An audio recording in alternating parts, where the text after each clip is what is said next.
CFAX Victoria. An iHeart radio station. If it's happening, It's here. CFAX 1070.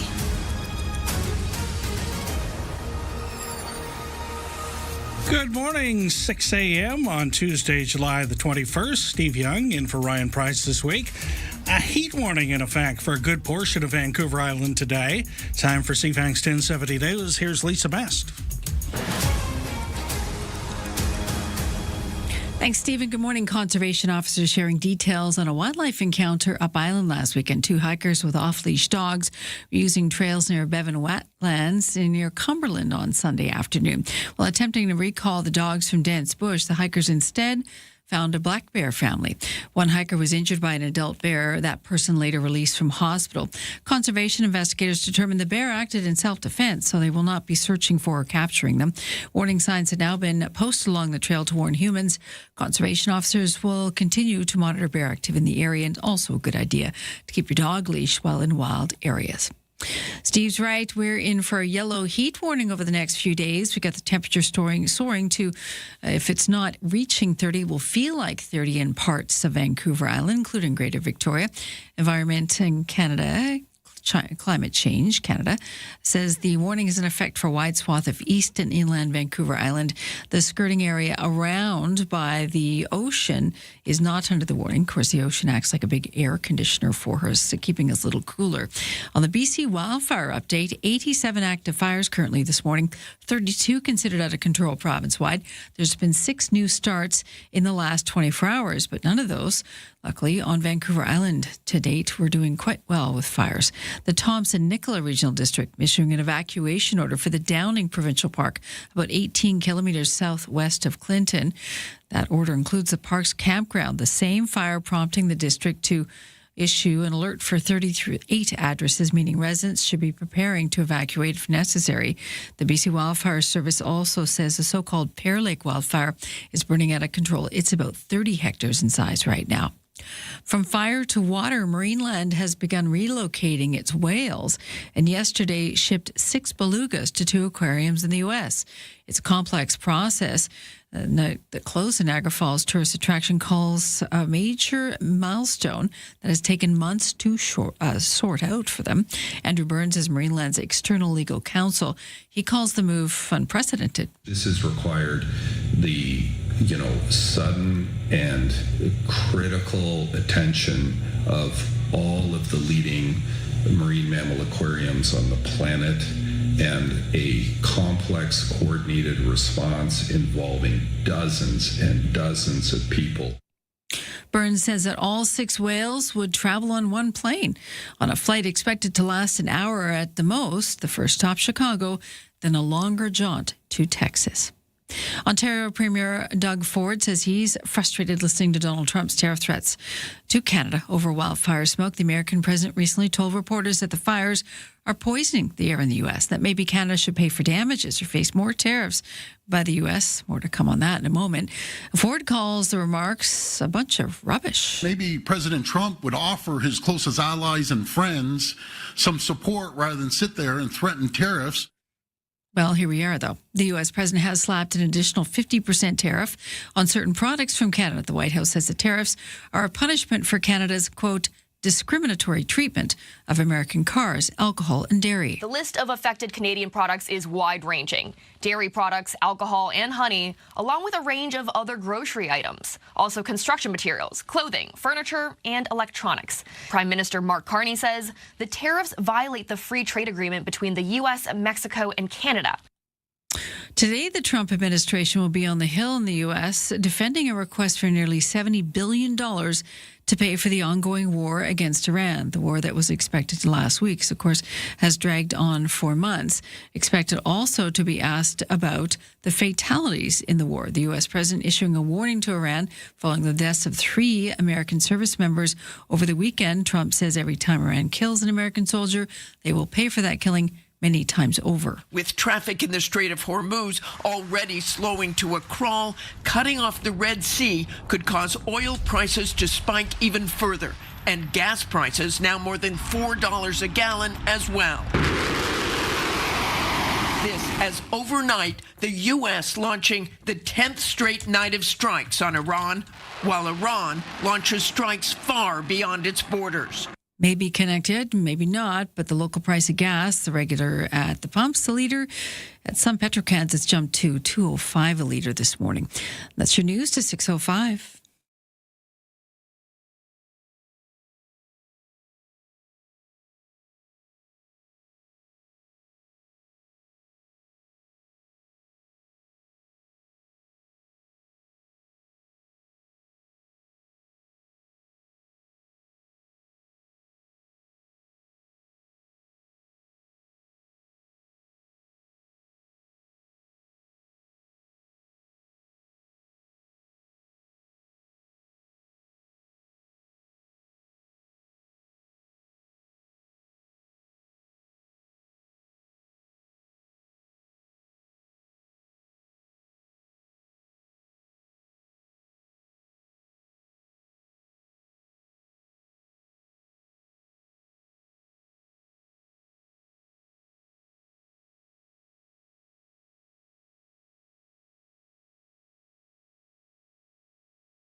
Your CFAX 1070 news poll question. This is National Drowning Prevention Week. We're asking, do you know how to swim? 30% say yes, and they're a pro at it. 60% say they have some skill. 10% admit can't swim. You can vote at CFAX1070.com, also on the iHeartRadio app. I'm Lisa Best. Your news time is 6:06.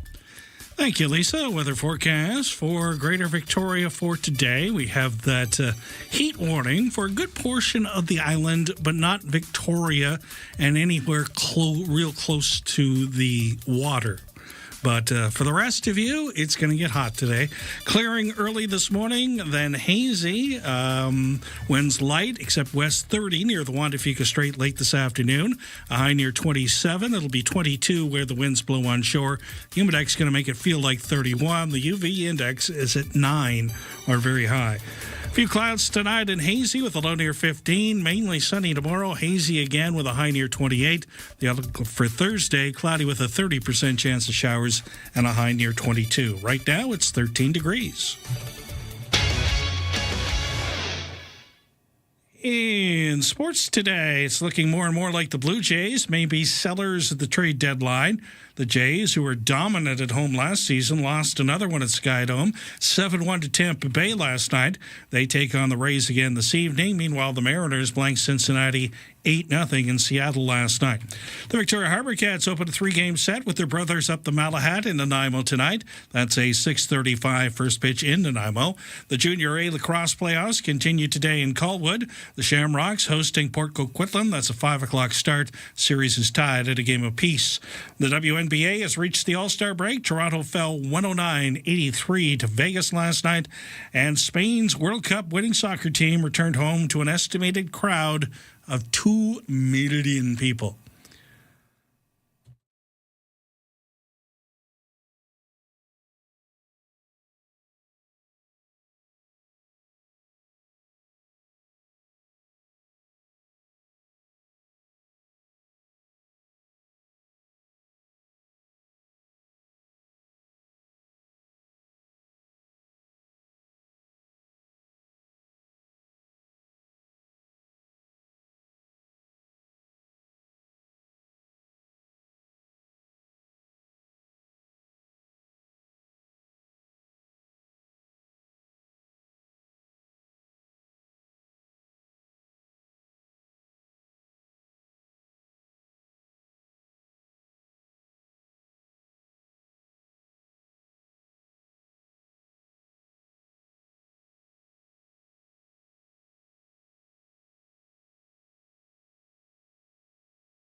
CFAX Mornings are brought to you by Thrifty Foods. Their buy one, get one free event is on now. Stock up on some of the items that your family enjoys the most. See their flyer for details.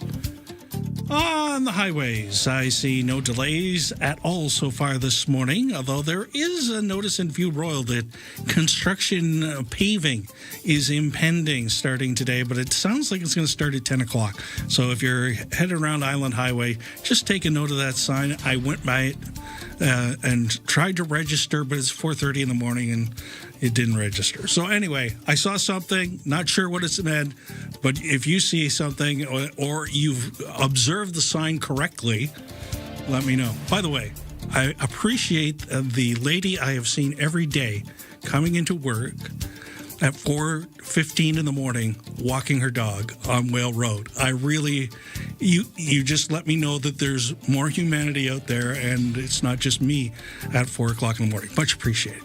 Also, at the ferry terminal, the next available sailing is at 7 o'clock this morning. It has 50% available deck space. At the airport, checking the departures, everything's on time.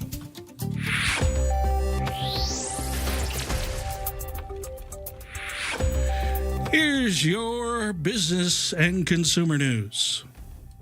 The Better Business Bureau has issued a warning for people who use contactless payments with credit or debit cards. Cameron Nakashima with the BBB says scammers found a way to steal your card's information called ghost tapping. What's happening there is they're walking by you, maybe in a crowded marketplace, maybe you're at a packed event, and they're using that tap to pay near field technology. To prevent them from charging your card without your knowledge, he suggests turning off the tap to pay function on your phone.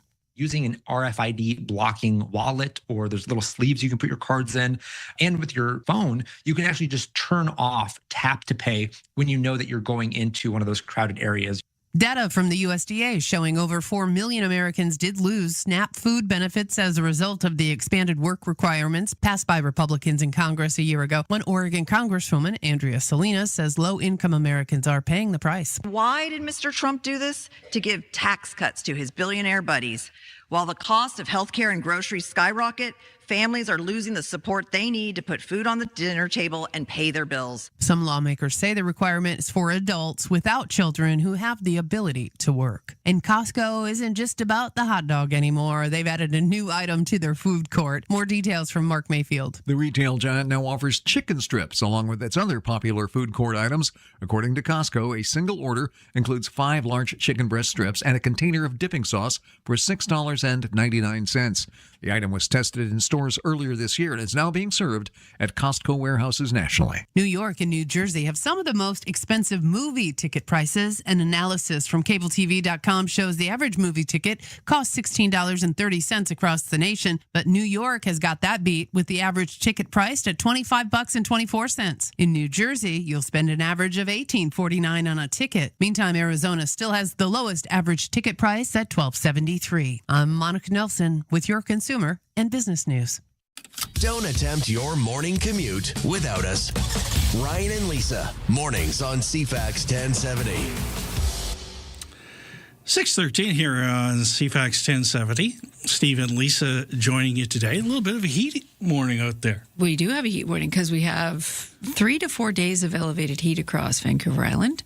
A wide swath just along the coastal areas is where we won't have it because the ocean obviously cools things off. But when you ride or drive from, say, James Bay or downtown, north or inland, you're going to notice the temperature creep up as you do that. Wildfire smoke situation, more noticeable this afternoon, like mid-afternoon around 2, and then it will probably taper off after that. But every day's a new day. So yeah, we have heat and we have that.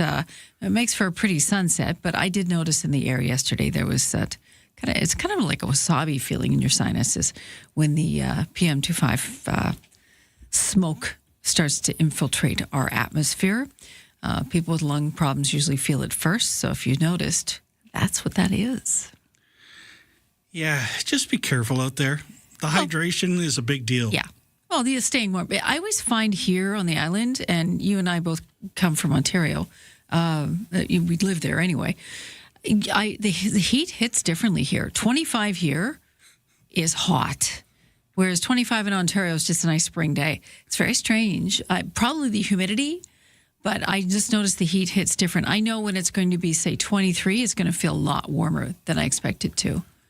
Yeah, and or maybe I've just weakened. I don't know. The one thing on the same vein is when it's humid. Mm-hmm. And then the Ottawa Valley, when I lived there, was the worst for this. Yeah. It's like a sauna. Yeah. It's just brutal. It's the humidity that does it. Dry heat, that's why it can be, right now it's like 40 in Vegas. It's been 40 for a long time in Vegas. And people love it. In Arizona, the people love it because it's dry heat. So it feels great, basically kind of drying your body out, but making your joints feel good. When it's humid heat, then you're feeling all the aches and pains. That's why when the weather changes here, you might notice it in your knee or your hip or something, depending on your age. Yeah, there's places that are going to be really challenged today. I'm thinking Gold River, Port Alberni. Port Alberni is historically, it's always been our hot spot. Yeah, so even though they're shooting a lot of the stuff for the town makeover. Yes. Oh, in that heat? But some of the pictures of what they're doing are really cool. Oh, awesome. So the one I like the most so far, okay, because I'm following along Port Alberni. Yeah. If you're watching us on CTV Vancouver Island, we do care. You're getting better looking every day. So we do care. They were doing some work, and it looked to me like it was down by the waterfront, like the main waterfront where the really good donut shop is and all that stuff. Mm-hmm. And they were doing the paint thing on the side of a steel building. Yeah. And nice. they were trying to see what it looked like. So they had a streak of one paint and a streak of another paint and a streak of... Oh, okay. And Brian and his wife are there trying to decide which looks the best. That's good. Go big or go home.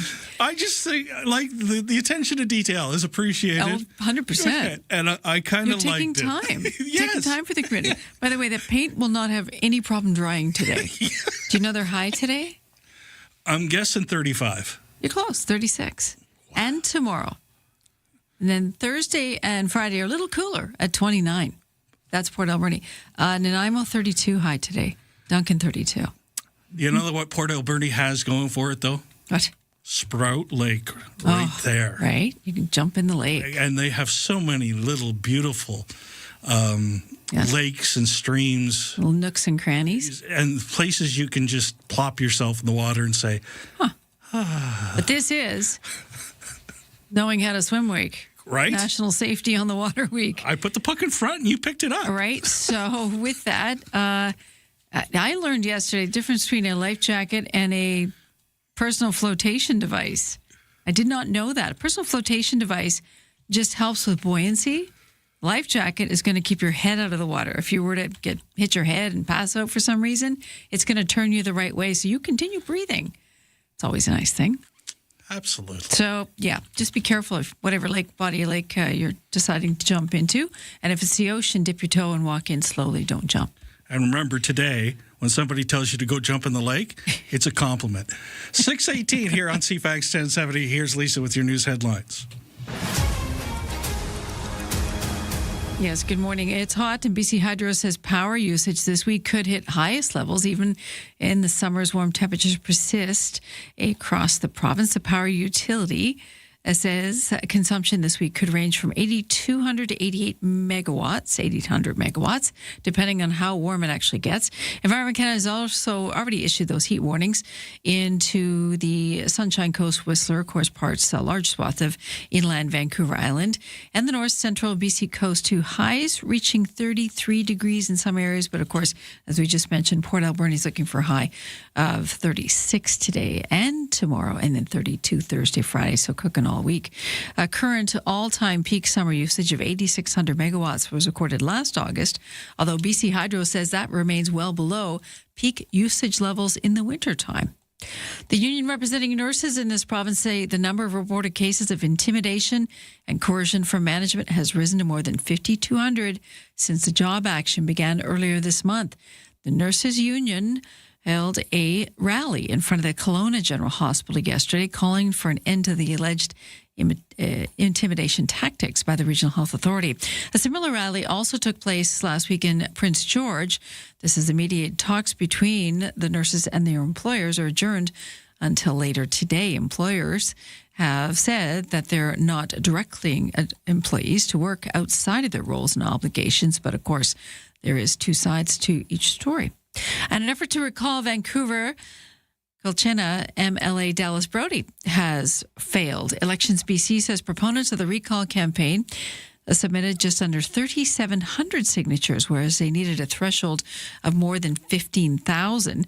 The provincial agency says it will take no further action on the petition now that it has failed to reach the needed number of signatures. That is your news to 6:20.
.622 here at CFAX 1070, checking your traffic situation in and around Greater Victoria. A little slow, Victoria bound on the Trans-Canada Highway as you go by the Island Highway interchange in View Royal.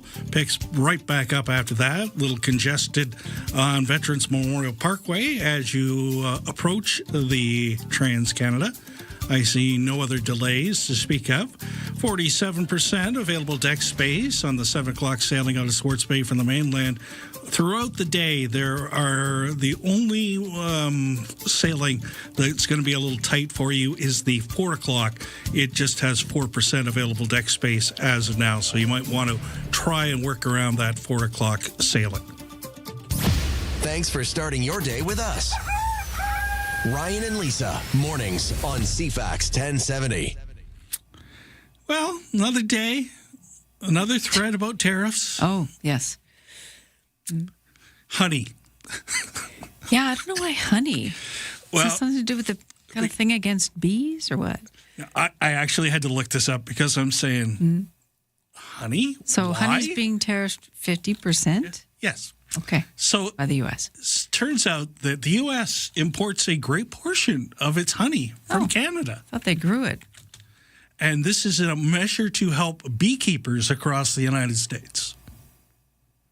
Oh, the money, taking money from us is to help the beekeepers? Yeah, because they can't do it as apparently as efficiently as we do. So, they'll be cashing the check?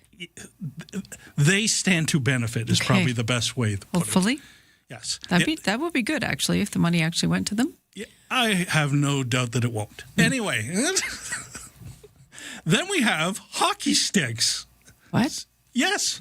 Hockey sticks are on the list. To be tariffed. Yeah. Okay. You see, I think this is just playing with us at this point. Well, okay. I really think that this is all the bluster and the political wind, because the wind is going to take away the smoke at a certain point, and everybody will have forgotten it, and he will have looked tough, and he said, well, Canada fixed it. Yeah, the wind blew. So there we go. Okay. And then we'll do the Taco Tuesday thing. That it'll come around just about to be enacted, and they'll pull the plug and say, we're in negotiations with Canada and blah, blah, blah. Mm-hmm. Well, I think many politicians do fall prey to that. Not all, but the fact that people are up in arms about something happening, so we're looking into it, we're acting on it, we're going to do something about it, and it usually costs someone else money, and then all is forgotten. And it does. You're right. It does usually clear the smoke, or otherwise clears pretty quick. There's fingers crossed. I mean, the Trump administration is in front of the House today asking for $70 billion for the ongoing war. Money's got to come from somewhere. Yeah. The interesting thing is you have an affordability crisis there just like you have here. Mm-hmm. And who's going to pay the price of your honey goes up. Right. So it's not going to be Canadians paying for that. Well, no. I mean, Canada can't be saddled with everything. So other countries are being tariffed as well. Yeah. So it's just anyway, I was upset at first, and the more I start to just calm down and say, we've been down this road before. Right. They try this over and over again. They think it's strategic. They got a guy, Peter Navarro, who sits in the president's ear from time to time, yes, who's anti-Canadian to the very, very core. And I'm sure he whispered all these things, ideas he's had in his head, into Mr. Trump's head, and away we go. Well, I mean, I think many countries would look at that as, if I could have someone else pay for it, I will, and that would be great. But there's only so much you can do, and there's only so much money to go around. And I do appreciate Doug Ford basically calling it what it is and just taking the gloves off. I mean, he's very good at doing that anyway. He does it on a regular basis, but just calling it for what it is, and he called it a bunch of rubbish. It's like, why? And he did say, and I thought that was very apropos, about, look, we're neighbors. We're supposed to be helping each other, not throwing stones at each other. And that's paraphrasing. But he's got a point, that we're all in this together, and we know when we saw the fires across the U.S., how bad that was. And that's still to come. Summer, there's a lot of summer left to go, and fall. And so it's not to say that the fires could start in certain parts of the U.S. where we really haven't seen that kind of action before. And they will need Canadians' help. And we'll give it, because that's who we are. Yes, and we shouldn't lose who we are because of what's being... I don't think that's possible. Yeah. Do you? I think some of us are bending a little bit, no. To be honest. We're mad. I'm not mad at the average American. No, I don't think we are either. I just think we're tired. That. The T word, 100%. Yeah, we are tired. Because after a while, it starts to sound like a broken record. Yeah, and we went through this with the first version of the administration, and we sat there, and Canada probably should have spoke up a lot more when he was doing the exact same thing to Mexico last time that he's doing to Canada this time. We should have been there for our Mexican counterparts a little bit. Here's the other things on the list: Canadian electronics, flower bulbs, because those flower bulbs are outrageous. Like tulip bulbs, that kind of thing. Yeah. Okay. Down feathers, plywood. Wow. Cowhide, jewelry, beer, wine, liquor, and milk. That part. Okay, I see those. Yeah. Yeah. Those are the and the other one just says other goods, according to CBS News. Okay. So it's an interesting list. Those flower bulbs from Canada, you can't trust those. 6:29 here at CFAX 1070. Lisa's back with your news, bottom of the hour. From CFAX 1070. Here's what's happening around the island. Victoria Symphony presents Symphony in the Summer Festival, July 10th through August 9th. Details at victoriasymphony.ca. Catch all the excitement of summer baseball with the Victoria Harbour Cats. More info at harbourcats.com. Have an event you want featured on CFAX 1070? Text us at 71010 to be featured. Get more event info at cfax1070.com. If it's happening, it's here. CFAX 1070.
CFAX Victoria. An iHeart radio station.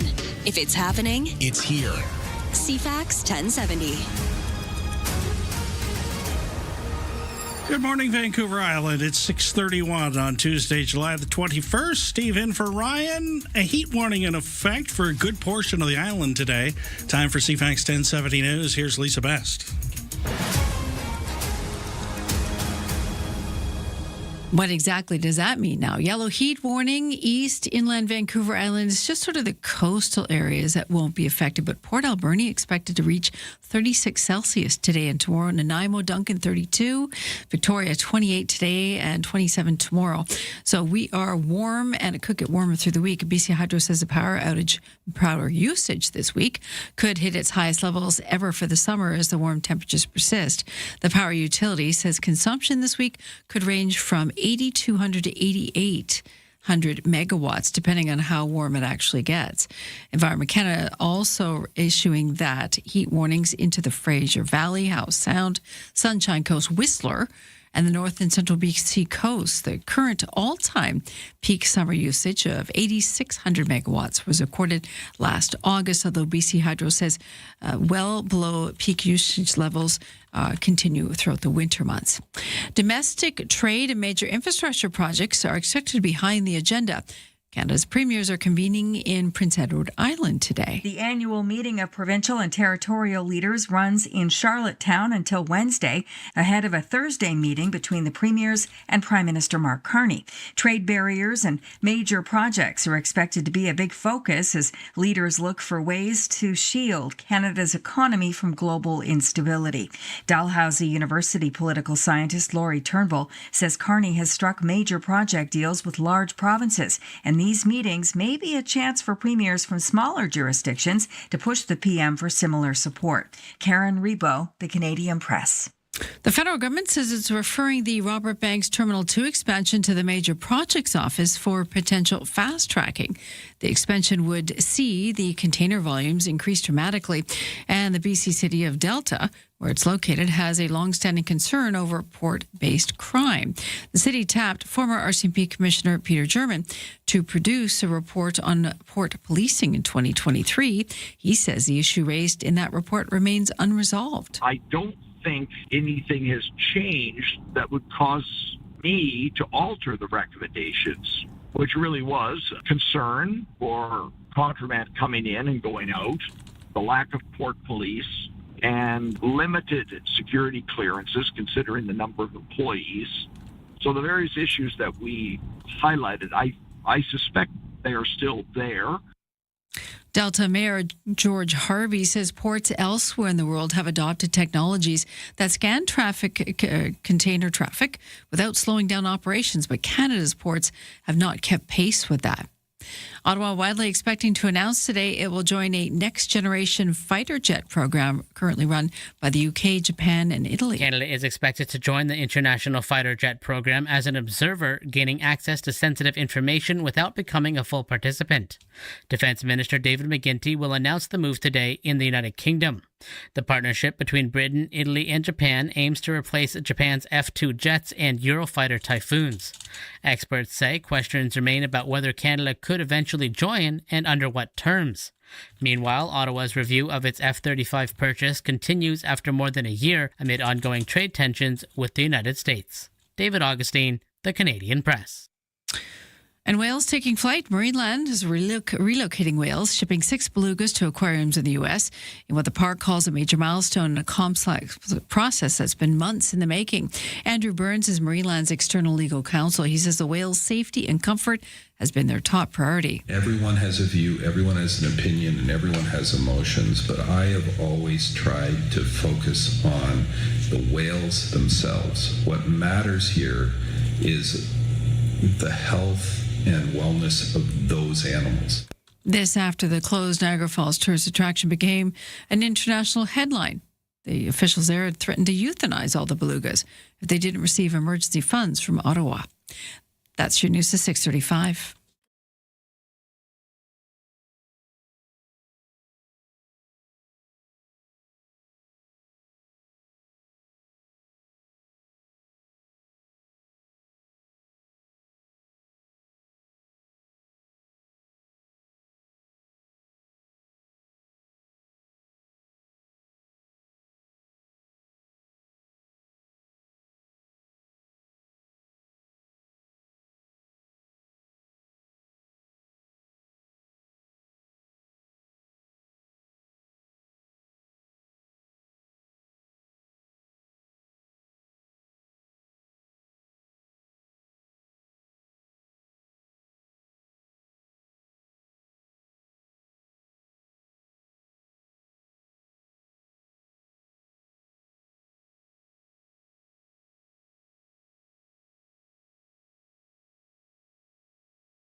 Your CFAX 1070 news poll question. This is National Drowning Prevention Week. Do you know how to swim? 30% say they're a pro.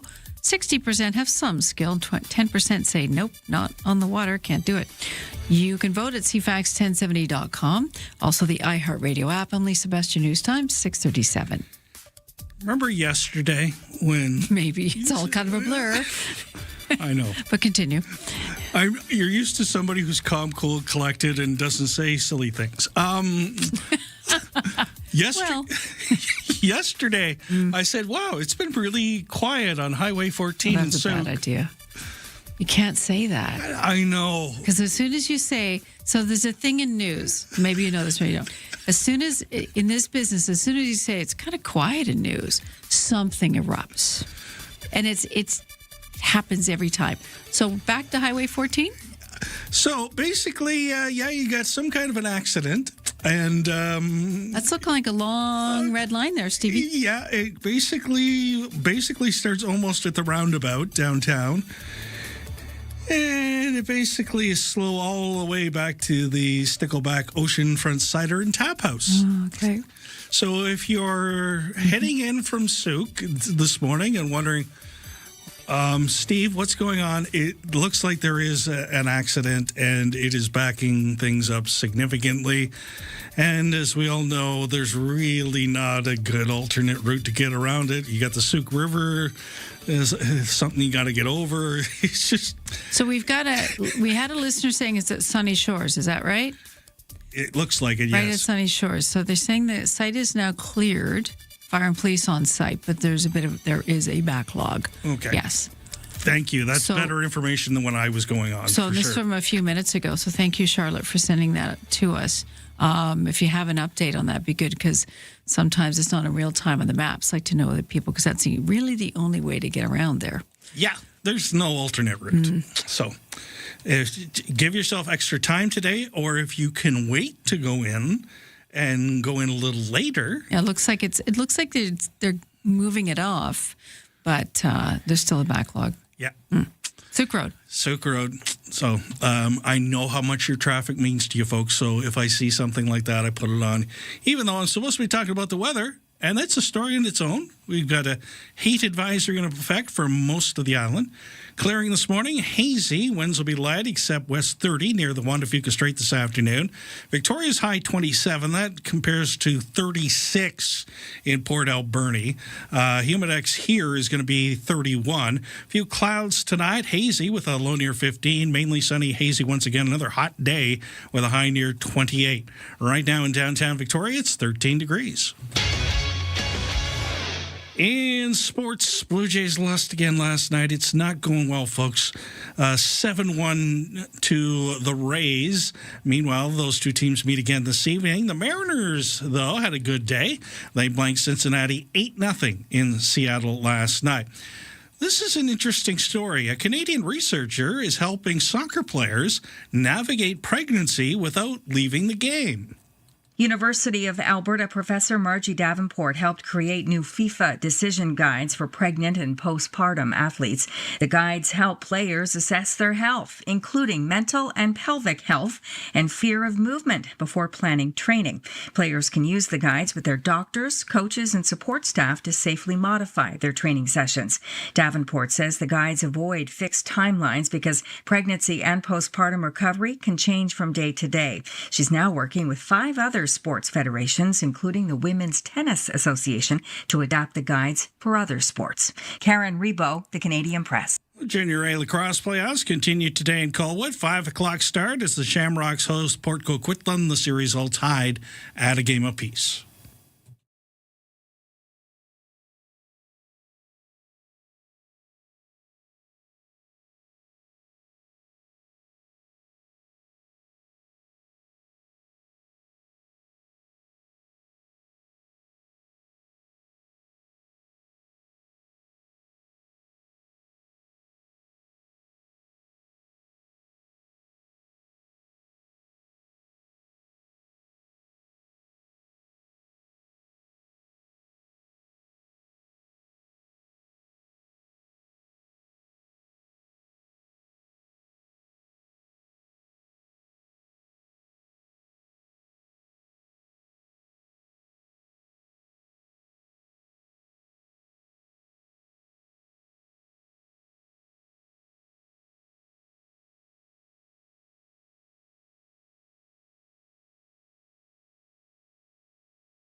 Checking your traffic, starting with that issue on Highway 14. As Lisa pointed out, things are getting better. Well, they got better really quickly. So it's still backed up as far as downtown, but it's certainly improving rather quickly. So, again, Lisa Best, your source for morning news in Greater Victoria, coming up close and personal, making all the difference in the world.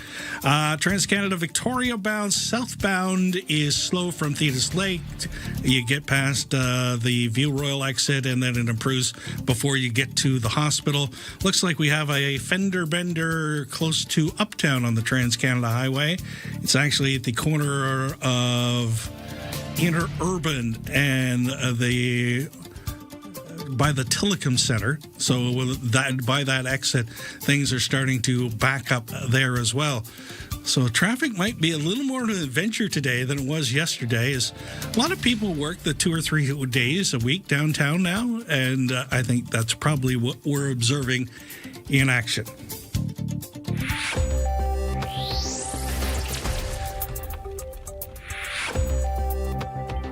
Here's what happened in the business world yesterday. Bay Street started the week with a bit of a down day. Toronto's S&P TSX lost 304 points, closing at 34,960. In New York, the Dow Jones Industrial Average didn't fare any better, dropping 307 points, while the Nasdaq dipped 12. Asian markets were mostly in the green this morning, with Japan's Nikkei performing best and finishing up 2,091 points. The Hang Seng in Hong Kong, however, slipped into the red by the end of the day, down 11. Canada's premiers are meeting in PEI today under the shadow of new Trump tariffs. It is expected that beyond that, they will also be discussing interprovincial trade barriers and major projects. Candice Lang, the head of Canada's Chamber of Commerce, is calling the latest tariffs from the U.S. a regrettable escalation. And Ottawa is widely expected to announce today that it'll join a next-generation fighter jet program that's run by the U.K., Japan, and Italy. And a quick check of the loonie shows it's trading at 71.09 cents U.S. From the Canadian Press Business Desk, I'm Rob Westgate. In the kitchen, in the car, and at the office. Ryan and Lisa, mornings on CFAX 1070. Take us with you. Listen live on the free iHeartRadio app. Have you been following along with Jimothy? No. I'm sorry. You said that, and I got a visual. This raccoon is the funniest thing. What happened? So I've got a two-parter with Jimothy. Okay, if you don't know this, we could catch up here. Yes. Help us along. Well, Mark Mayfield has 2 reports on this. Okay. So here's the first one. We're going to introduce you to Jimothy first, okay? The Seattle-based critter has quickly scampered into people's hearts after a video of him roaming the streets last week went viral. Unlike a typical raccoon, Jimothy has an extra short neck, and the look has made him quite popular with fans across the world, as the video has racked up more than 7 million views. Seattle City Council member Alexis Mercedes Rink has even announced plans to present a proclamation in the raccoon's honor to commemorate Jimothy Summer. I'm Mark Mayfield. Okay, that's a bit soon, but this raccoon is quite hilarious looking. It looks like it got caught between a screen door and the main door or something. It's kind of an accordion din. Okay. And he's just, because of that, he's got this adorable small look to him. Okay. So, yes, we've had your first report. There's more. There's a second report. Okay. This is actually from Brad Ford, who is the NBC correspondent in Seattle. Mm-hmm. And if anybody's listening over in Seattle, we appreciate you over there in Seattle. You're very good looking. Yes. So here's your... Apparently, people in Seattle are on the lookout for him all the time. Video of the rotund raccoon has gone viral. He has a typical raccoon mask of a face, but is much shorter than most raccoons, making his legs look long. He has short spine syndrome, which is a non-fatal rare deformity. It also happens to dogs. Jimothy has been recorded running through yards and walking across porches. Biologists say it's rare to see among wild animals because they have a more difficult time finding food, but that's something raccoons are very good at. I'm Brad Ford. There you have it. The things we find amusing, right? But it's the little things, it's the innocuous things, because there's big, nasty things out there. So, Jimothy, yeah. So if Jimothy enjoy your 15 minutes of fame, buddy. So if I was Jimothy right now, and if you're out there listening, Jimothy, I want you to jump on the Victoria Clipper. Come on up. I'll meet you Scamper. at customs. I'll try to get you through. Get your passport. Yep. And we'll put you out at Ship's Point, and you can enjoy one of the concerts at Ship's Point. And We'll feed you some good crab. crab, fish. Like, we got some good stuff, right, in We do. downtown Victoria. We do, yeah. That Jimothy would probably appreciate more than what he's got in Seattle. Okay, well, you've thrown down the gauntlet now. Jimothy on the boat. We got belugas overhead on a flight, and we got Jimothy taking the coho over. It's a slow news day, folks. 6:47. Speaking of slow news days, here's Lisa with your news headlines. What we would like to see move slower is some flames in parts of BC. Firefighters in the southeastern part of the province working hard to build containment lines between an out-of-control wildfire and the community of Kimberley. That entire city of more than 8,000 people is now under evacuation alert. Residents have been sitting on this evacuation alert for about a day now, preparing to leave at a moment's notice if given the okay to go. The BC Wildfire Service says they're using heavy equipment to build lines and block the fire that's burning just 10 kilometers west of town. The blaze is in steep terrain off a mountainside. It has grown to 6 square kilometers in size since first being detected on the weekend. It is among 87 active wildfires burning in BC, 32 considered out of control. There's been 6 new starts in the last 24 hours. So that's actually quite low, which is good news. We have no new fires on Vancouver Island in the last day as well. BC Highway Patrol curbing a new driver doing 168 in a 120 zone.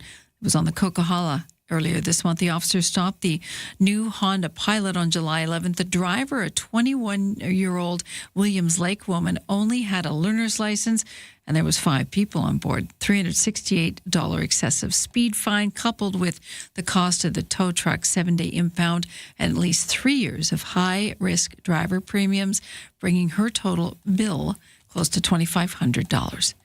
And have you seen that new photo that's circulating? It's an old photo, actually, of the FIFA World Cup.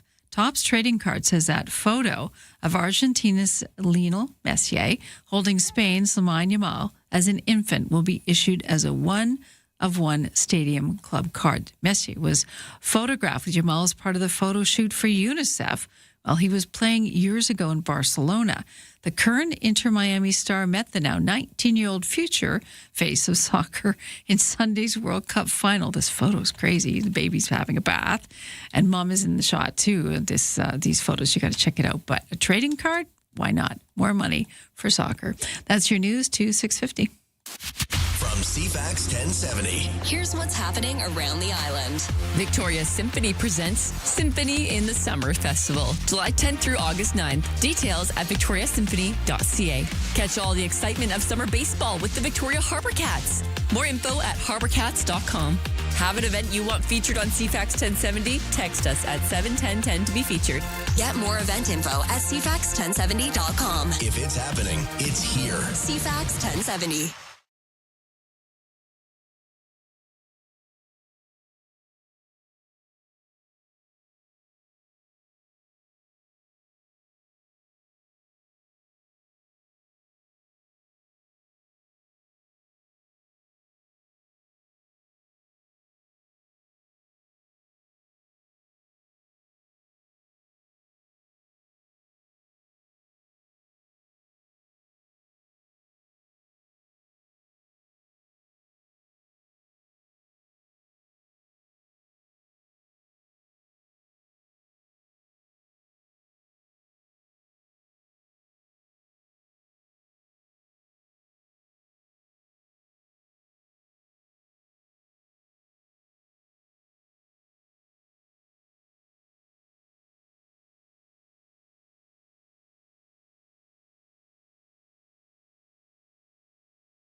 6:52 here at CFAX 1070. Checking your traffic situation. As Lisa said, things have cleared up nicely now on Highway 14 through Souk.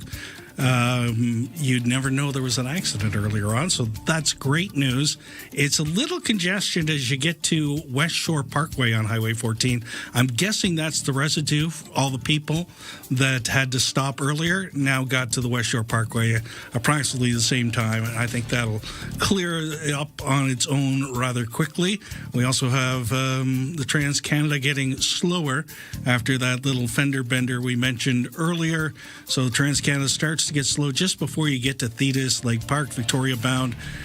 Continues slow until you basically get past almost to the hospital, and then it clears up before you get to the hospital, and then we have that fender bender. It looks like it's not affecting traffic too much right now on the Trans-Canada. It seems to be affecting Tillicum Road actually more than it is the Trans-Canada, but there is an accident there, and you're also seeing some residual through the Saanich Core.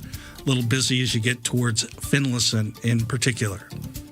At the ferry terminal, the next available sailings at 7 o'clock, 43% available deck space. Ryan and Lisa. Mornings on CFAX 1070. Remember, you have us in the palm of your hand. For listeners on the go, listen live on the free iHeartRadio app. We love stats. These stats are really cool. Yep. So stats are sexy. Do you know there's a Jimothy T-shirt? Get out. Yeah. Seattle's cashing in on this. Why not? It's actually pretty funny looking, too. I'll post it. Okay.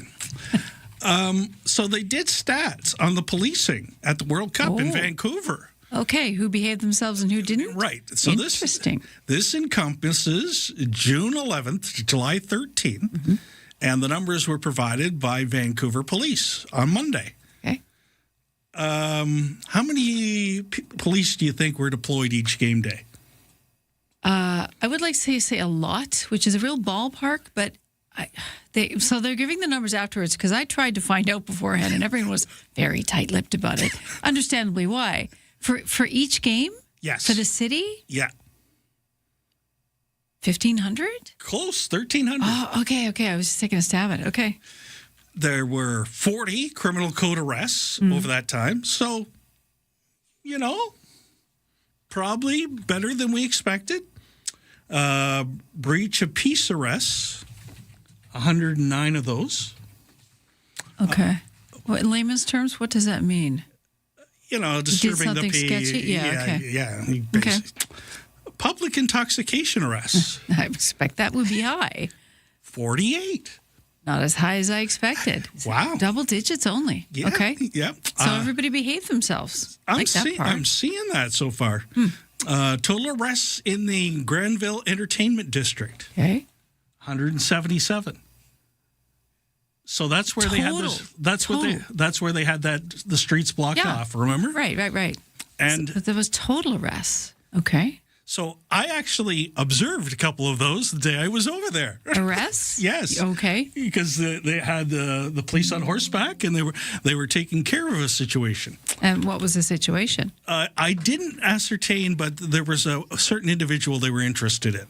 Oh, okay. Yes. You couldn't tell why, though. No. Okay. I did gawk like media people do. Is this a story? Should I chase the ambulance? We have no shame. The number of foreign nationals arrested, just 16. So all the visitors that came, 16 got arrested. Okay. That's low numbers, too, I'd like to see. Police drone flights. So this is when the police sent up a drone. They made good use of those drones. Oh, drones have been a game changer for policing. We send them up they send them up quite often now because it's a bird's eye view. 811. Really? So they're those little drone guys. Drone guys. They're gonna need charging. They're gonna be in the charging platform for about a year, just to get back up to full steam. Wow, that's a lot. Okay, that's a busy sky. So it gets busier. Okay. Unauthorized civilian drone flights, 745. Incidents? Yes. 7. In other words, remember they put the ban in place. Yes, of course. Of course. For security reasons. Yes. 745 people ignored the ban and got... Because they wanted the shot. Yeah. Wild. That's incredible. To show how many people will go the distance and possibly lose their drone, which is pretty penny, just to have that Instagrammable moment. It's the creme de la resistance. Right. 40 of those drones are no more. Oh, they took them out completely? Downed. They were shot down? Remotely downed, it says. Wow, that's a lot of money. Some of those things are in... Yeah, they're expensive. Yeah, the good ones. A drone with a camera is very expensive. Okay, so obviously maybe it's worth it for them. I don't know. I found these numbers really enlightening. Well, the numbers I expected were going to be high weren't. Like the total number of arrests for being intoxicated and being a problem were low, in the 40s, right? Yeah, 48. But yet I did not expect so many people to put drones in the air just for that, to be an influencer or to have that shot that someone else doesn't have and lose your drone as a result. Because if they had 700 incidents, they have probably tracked those drones. Yeah, I think there'll be fallout for an extended period of time. And I was taking a stab at the amount of policing. So you said approximately 1,300 police officers per game? Yeah. All things considered, I mean, it was sort of a condensed area that they had to police, but all things considered, we didn't have anything major go sideways. No. Which we've seen in other places, in other cities, and other events. So kudos to our police forces and everybody who contributed to keep us safe and keep people who are just going to see a game safe. You paid a lot of money to go see your game. The tickets were not cheap. Going there and staying there was not cheap. And people want to have a good time and not have any trouble. They made it happen. They did. Congratulations to our law enforcement officials. That's the RCMP, Vancouver Police, the police that from the island that headed over there to help. And fire emergency crews, too, paramedics. All that stuff. Yeah. Thank you. Good job. You probably don't hear that enough from us. Coming up to 7 o'clock, Lisa's going to be back with your news update, top of the hour.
CFAX Victoria. An iHeart radio station. If it's happening, It's here. CFAX 1070. 7:02 at CFAX 1070 and CTV Vancouver Island. It's Tuesday, July the 21st. Steve in for Ryan this week. Heat warning in effect for a good portion of the island today. Time for CFAX 1070 News. Here's Lisa Best. Yeah, it's going to be 36 today and tomorrow in Port Alberni alone. Environment Canada and Climate Change Canada has issued those yellow heat warnings for a wide swath of east and inland Vancouver Island. Along the coastal areas is where it doesn't exist because the air conditioning, of course, is the big ocean we have around us, cools things off.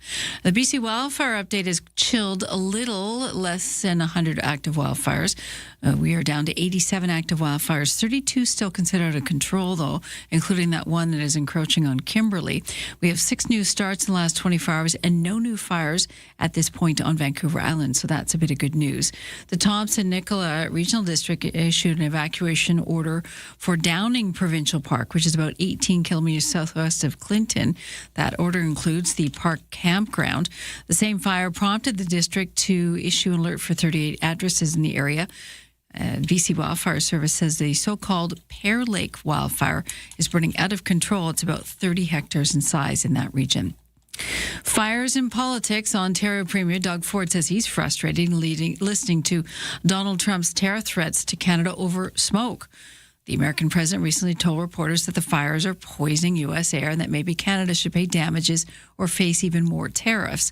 Ford calls the remark, quote, a bunch of rubbish. Maybe President Trump would offer his closest allies and friends some support rather than sit there and threaten tariffs.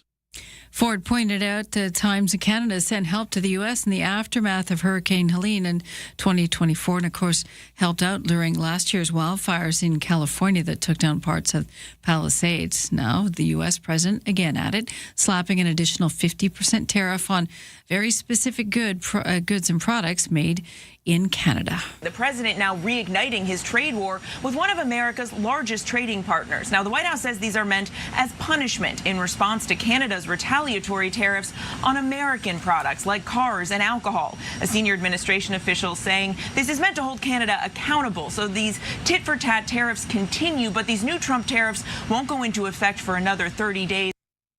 This as the U.S. president issues a warning to Iran following the death of 3 American service members over the weekend.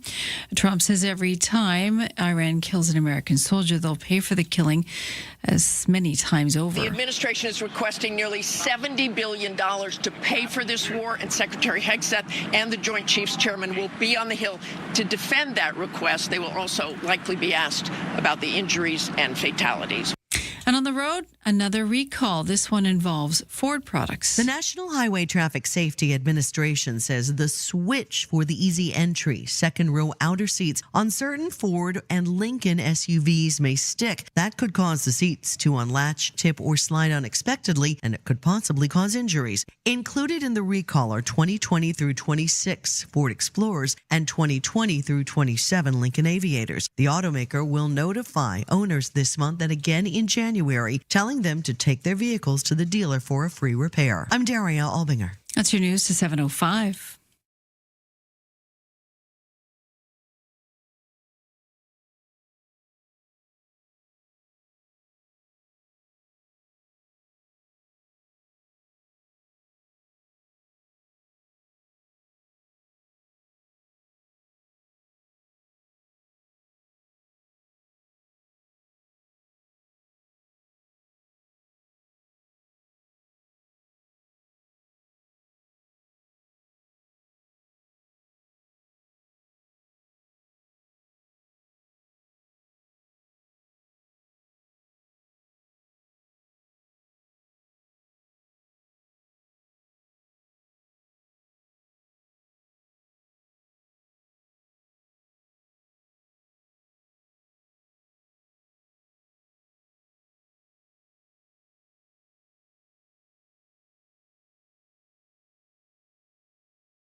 Your CFAX 1070 news poll question today. This is National Drowning Prevention Week, so we're asking you about your swimming skill levels. How well do you handle yourself on the water?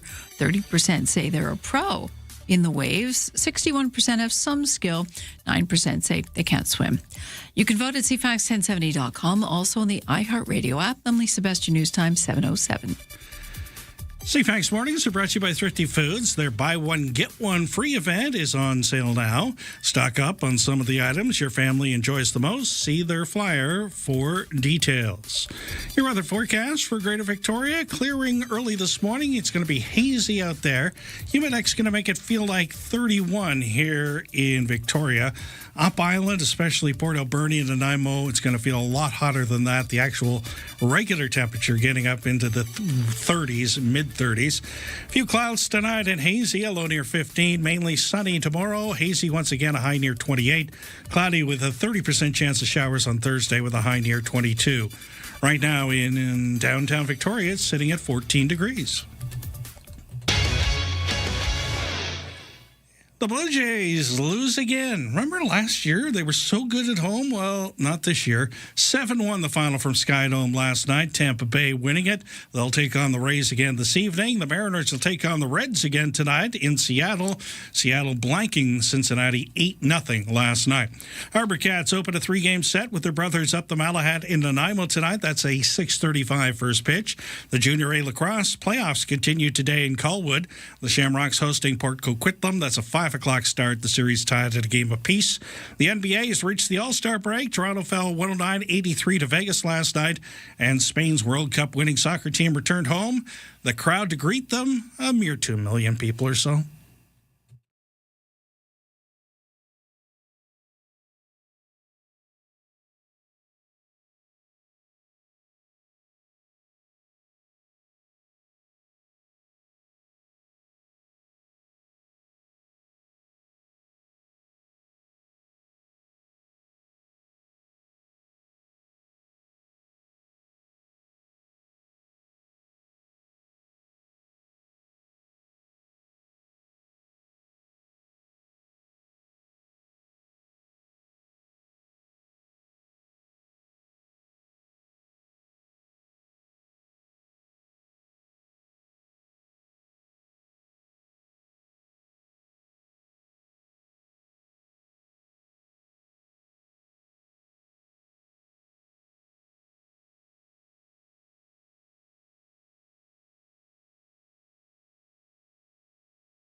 Coming up to 7:10 here at CFAX 1070. Now we have a little bit of an incident on Royal Oak Drive, close to the Pat Bay Highway, not quite there. Seems to be in the eastbound lanes of Royal Oak Drive, so some kind of a little fender bender kind of deal there. Still dealing with the fender bender as well. It appears to be affecting the Trans-Canada on at Tillicum, and it's the Nanaimo-bound lanes that seem most affected, and of course Tillicum and Burnside a little congested in that area as an offshoot.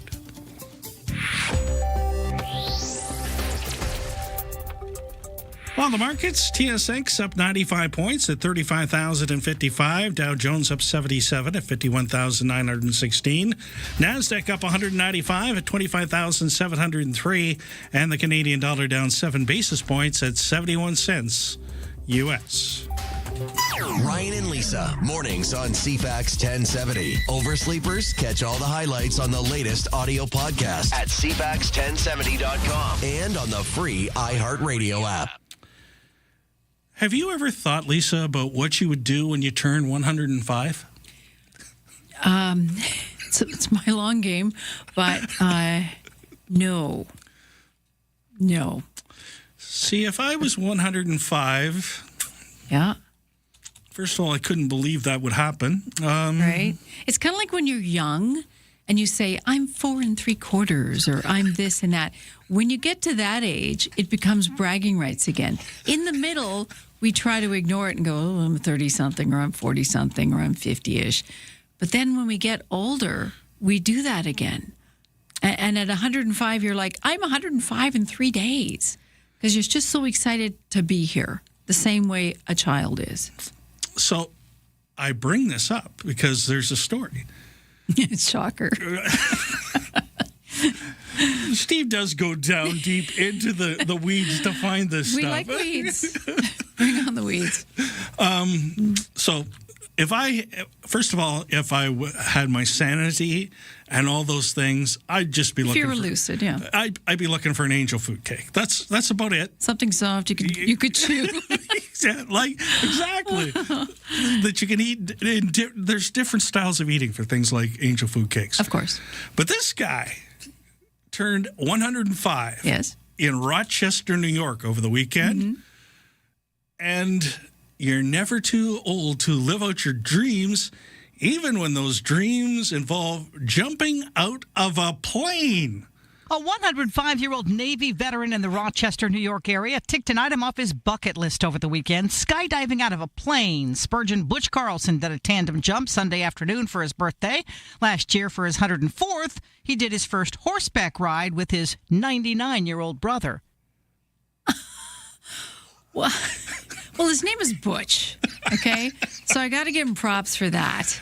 I think he knows Chuck Norris. I mean, at this age, I don't bounce, but at 105, you just don't bounce. And so horseback riding last year with his 99-year-old brother. Correct. Yeah, I'm still unpacking this, obviously, but good for Butch. Right? You're only as old as you feel. I mean, sometimes I feel 105, but most days feel younger.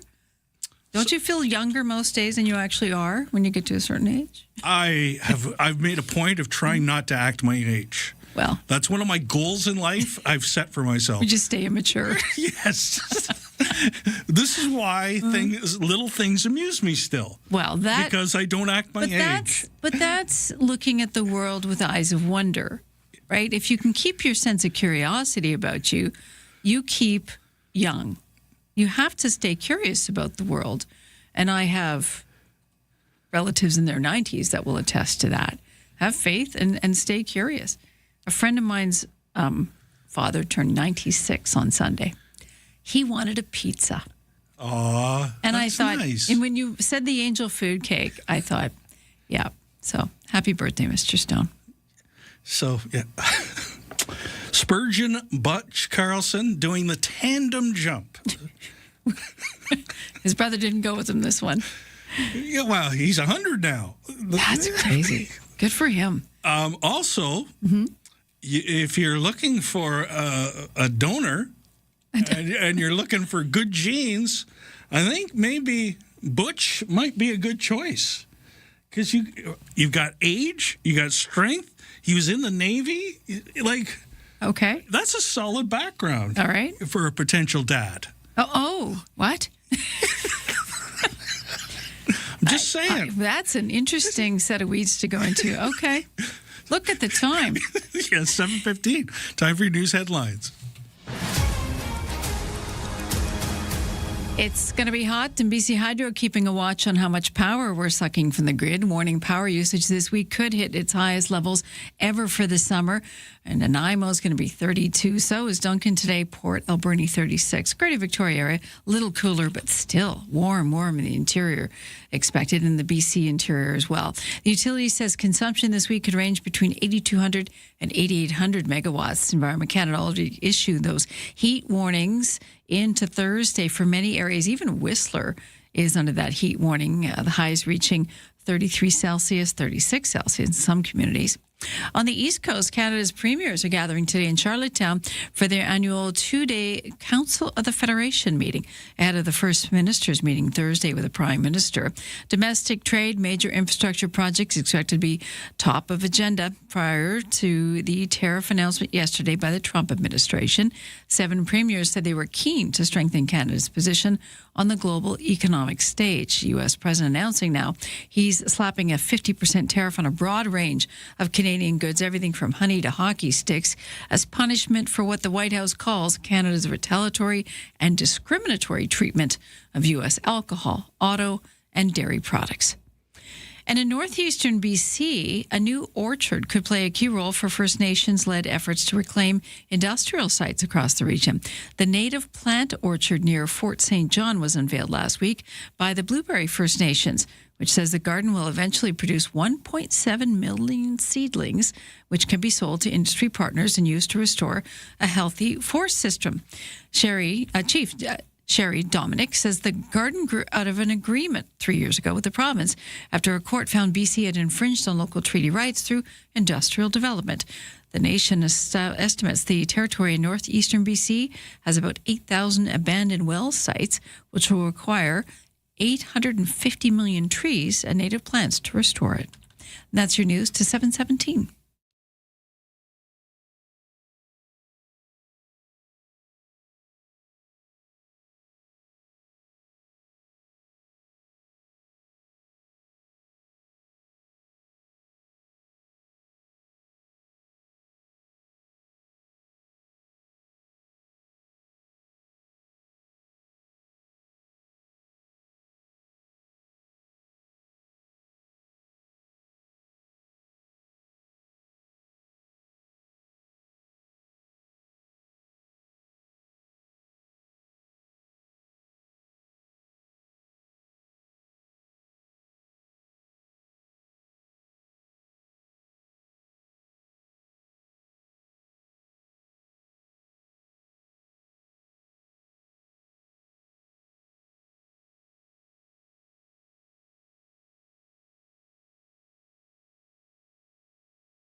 $7.19 here at CFAX 1070 for a comfortable home no matter what the season and big savings on your heating bill.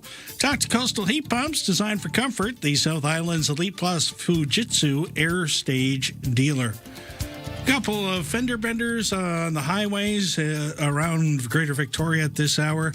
One at the Trans-Canada and Telecom. It's just minorly impacting traffic at this point, and I see Telecom's getting a lot better underneath it, so I think that's pretty much under control. We also have another fender bender up at Royal Oak Drive, just off the Pat Bay Highway. Minor backup there as well, but so far so good in terms of really big impacts on traffic. The Trans-Canada Victoria bound slow as you approach Thetis Lake Regional Park. It stays slow until you get past Island Highway, then improves. Things are improving on the Island Highway through View Royal at this hour, so not a lot of major obstructions to your trip. Next available sailing out of Swartz Bay is at 8 o'clock this morning. It has 42% available deck space. Ryan and Lisa are ready when you are. Good morning. Day or night, find the highlights under latest audio at CFAX1070.com and on the free iHeartRadio app. A local initiative led by Merry Maids continues the late Matt Tanner's legacy of community service through Project Peanut Butter, which just saw more than 1,200 jars donated to the mustard seed. Matt founded the project in 2014, passed away in 2021 at age 36 after a brainstem stroke. But his father, Scott, owns Merry Maids, and he's joining us now as the tradition carries on. Good morning, Scott. Thanks for joining us. Good morning, Steve. Thanks for having me, and what a beautiful morning. There you go. I love the positivity. Yeah. Tell us about Project Peanut Butter and how it came to be and how it works. Okay. My son, Matt, came to work for Mary Maids in 2012, and during that period, Matt's the kind of guy that he always wanted to help people. So he was leaving Calgary once when he went to school at SAIT, and it was winter time, and he saw a person on the street who didn't have a coat, didn't have decent boots on, so he gave him his coat, gave him his boots, and said, here's something good, nice to do. So that was just kind of the way Matt is or was, and he started project. He looked at different things like SPCA, bottle drives, food drives, etc. Then he fell onto Project Peanut Butter, which it's kind of his brainchild. And so he started that in 2014. And then one of his buddies, Max Young, who owns For Good Measure, they went to play school together at Goosey Gander. And Max was making some peanut butter. So Max says, well, gee, I can make peanut butter. And Max says, well, great, let's just get this going. So that's how it started. And the purpose of it was to provide protein for children during the summer months when the school programs are shut down. And it's been a great success. So one of Matt's goals was to provide enough peanut butter for the mustard seed for a year. And our record was in 2022, we raised over $22,000 and 3,000 jars of peanut butter. So we're just trying to keep Matt's legacy alive and give back to our community that's been so great to us. This is actually a great story that shows that one person, and in this case your son, and now that you are continuing on along with his brother, can make a difference. Yeah, absolutely. And I think the cool part of this is it's really easy to play. It's not like we're saying, give us thousands of dollars. Just give us a couple of jars of peanut butter. Now, if you had thousands of dollars, please go on Mary Mead's website, go to the bottom of the first page, and there's a peanut butter heart on the bottom of the page where you can donate. And it starts off at like $5. So we're not looking for a whole bunch of money, but if you got some, give us some. Thank you. It must be kind of, I don't want to get too down into, personal stuff, but to see your son's legacy continue even after he's no longer with us. Yeah, it's one of those ones that it's difficult to do. I'll bet. Yeah, it's difficult to do, but it's a great. It's difficult emotionally, but it's good for you emotionally too. Matter of fact, today would have been Matt's birthday. He would have been 42. Wow! So it brings him alive, and it's just fabulous. It's a great way to remember Matt, and also a great way to serve her community.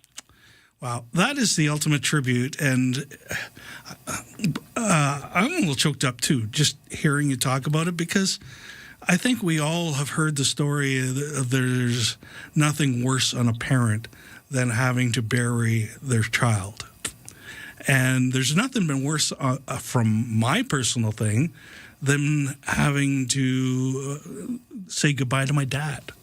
So I think we all can empathize with you, and we appreciate the way you've channeled this into something very, very needed and the best tribute you could possibly give. I want you to get back to food insecurity, because I know Santa's Anonymous, and we've got a 50-50 draw going on right now. And yes, part of the reason we're doing it is because, just like you are, the off season. So kids don't get some of the benefits when they're not going to school every day around food security. Talk about how important it is for efforts like Project Peanut Butter and what we're doing here at Santa's Anonymous to get kids through the summer. Well, I think it's so important. Kids need good food, they need nutrition, they need protein, but it's not just the kids, it's also the family. The shocking thing to me is that, if my numbers are right, the mustard seed services 65,000 people a month. Or if you look at that, that's about 15% of the population of Victoria, and that's shocking, I find. So it doesn't take much, just the effort to participate and Yeah, so to me, this is the beauty of Project Peanut Butter. It's just a jar of peanut butter. It's not a big, huge thing, but everyone can participate if they want to, if they can take the time, or not take the time, if they took the time to play. It's just an easy play, and it's so important for our community. If people are hearing about this project for the first time and saying, I want to help Matt, I want to help the mustard seed, I've got a jar of peanut butter ready to go, what can they do with it? Well, they can drop it off at Max's stores. He has two stores, one on Niagara Street and one in Cadboro Bay, for good measure. And also, Ian Stone has been a long-term sponsor at Uplands Golf Course. He's the pro there, and he has Ian Stone Golf Shop. Also, could drop it off at the Mustard Seed on Queen Street, or on Oak Bay Avenue and Chamberlain Streets, where his Mary Maid's office is. Or also, as I said earlier, just go on the webpage, marymaidsvictoria.com, and at the bottom of the first page, there's a heart. You can make a financial donation there. I want to thank you for, first of all, being brave enough to talk about this on the radio in a very public way. And thank you for your efforts. And thank you for your son. He made a difference in his community, and that's the finest tribute anybody could have. Have a great day. Thank you, Steve, and thank you for including us on your program. Very much appreciated. Project Peanut Butter. This summer, 3 of Vancouver Island's biggest voices are coming together to make a real difference. Get your tickets now for the Kids Count Mega Summer 50-50. Brought to you by 107.3 Virgin Radio, CFAX 1070, and CTV. In support of CFAX Santa's Anonymous all-new Kids Count program, supporting children beyond Christmas. The Mega Summer 50-50. Your chance to win big while giving back. Buy your tickets today at CFAX1070.com. Gaming event license 174660.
CFAX Victoria, An iHeart radio station.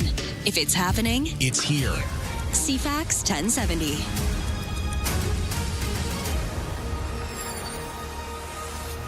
Good morning. If you're watching on CTV Vancouver Island or listening on CFAX 1070, 7:30 on Tuesday, July the 21st. There's a heat warning in effect for a good portion of the island today. Time for CFAX 1070 News. Here's Lisa Best. Yes, it's going to get warm out. In fact, Port Alberni is going to be 36 today, and tomorrow looks like Nanaimo 32, Duncan as well. A little chillier, as we call it, in Greater Victoria. Victoria expected to be 27, 28 today. So, yes, warm everywhere with that yellow heat warning now extended throughout the next 3 to 4 days. The BC Wildfire Update has 87 active fires, 32 considered under control. 6 new starts in the last 24 hours, and there's no new fires burning on Vancouver Island, so that's good news. We do have smoke infiltrating our air again. It looks like around the 2 o'clock hour is when it may be thickest. Conservation officers are sharing sharing details on wildlife encounters.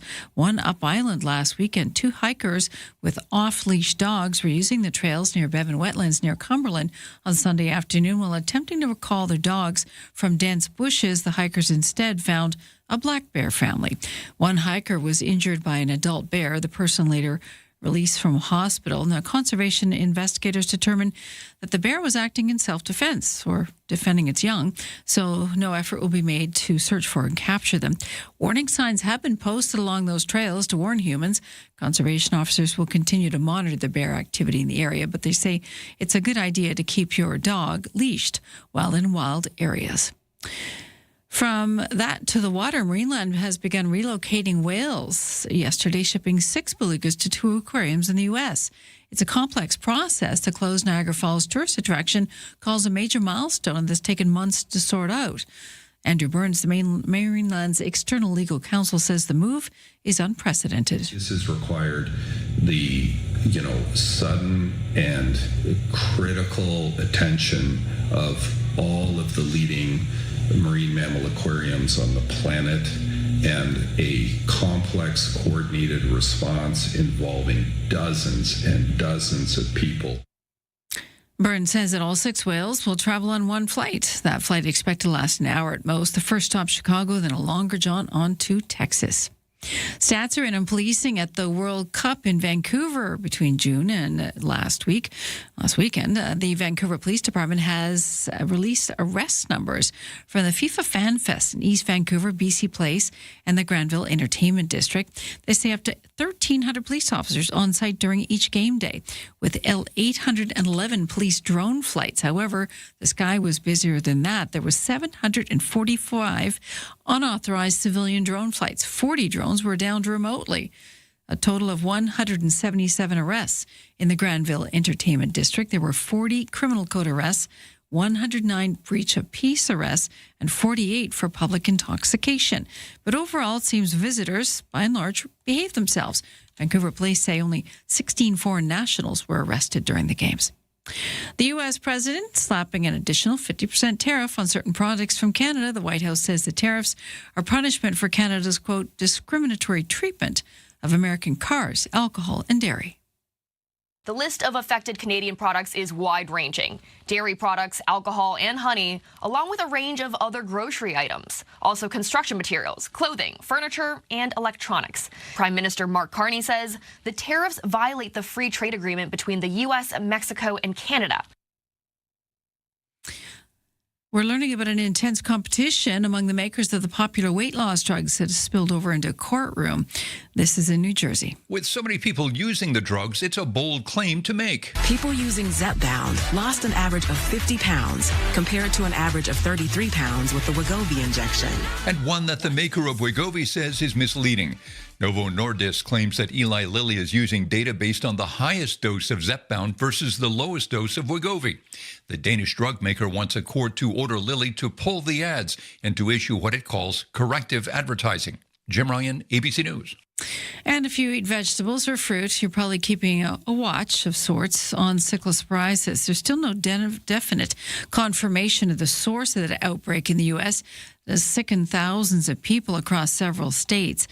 The FDA in the U.S. says its investigation has led them to lettuce supplied by a farm, Taylor Farms, sourced from Mexico. The farm supplies supermarkets, fast food restaurants, and even Cisco, which distributes to schools and hospitals in the U.S.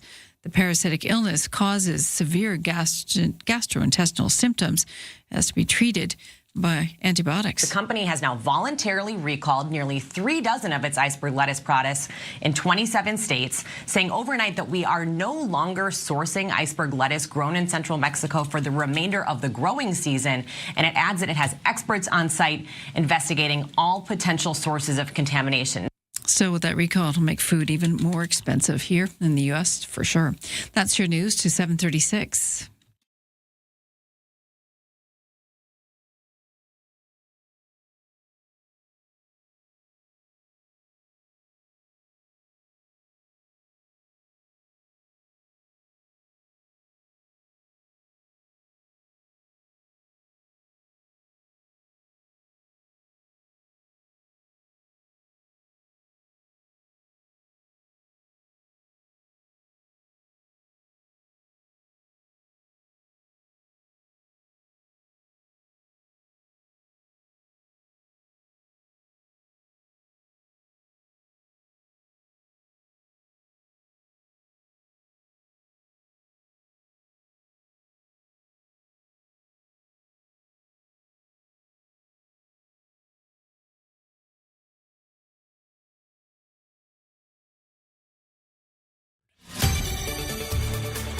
Your CFAX 1070 news poll question this morning. We're asking, since this is National Drowning Prevention Week, do you know how to swim? 30% say, yes, they're a pro on the water. 61% have some skill, maybe dog paddle, and 9% cannot swim.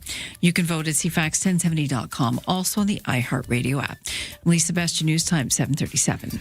Thank you, Lisa. I thought we'd do a little different weather. This is the weather forecast for Port Alberni for today. Mainly sunny, hazy with a high near 36. The humidex, 39. The UV index 9 are very high. Few clouds tonight and hazy, low down to 13. Tomorrow, a mix of sun and cloud, hazy with a high near 36. The humidex down a grade to 38. And the outlook for Thursday, a mix of sun and cloud and a high near 29. Right now in Port Alberni, it's 14 degrees. Checking your sports. Well, we got some local sports of significance tonight. The Junior A lacrosse playoffs continue in Colwood. The Junior A Shamrocks hosting POCO. That's short for Port Coquitlam. I like that, POCO. At 5 o'clock, series tied at a game apiece. Harbor Cats are on the road. They're up island in Nanaimo tonight to take on the Night Owls.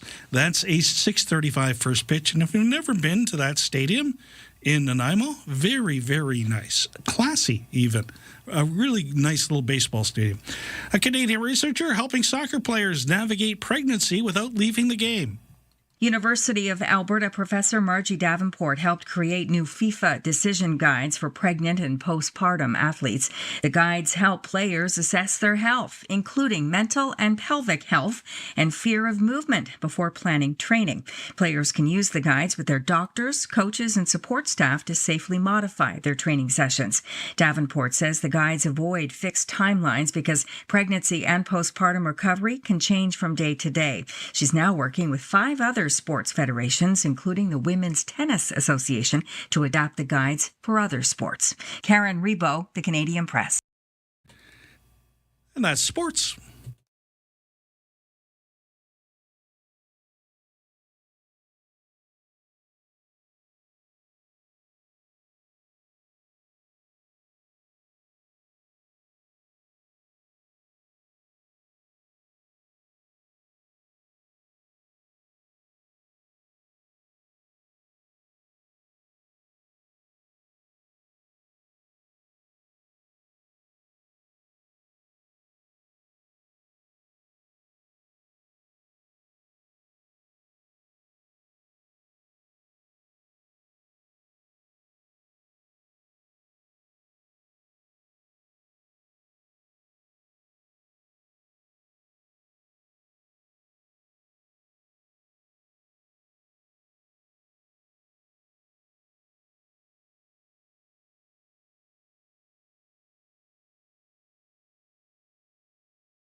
For a comfortable home, no matter what the season, and big savings on your heating bill, talk to Coastal Heat Pumps, designed for comfort.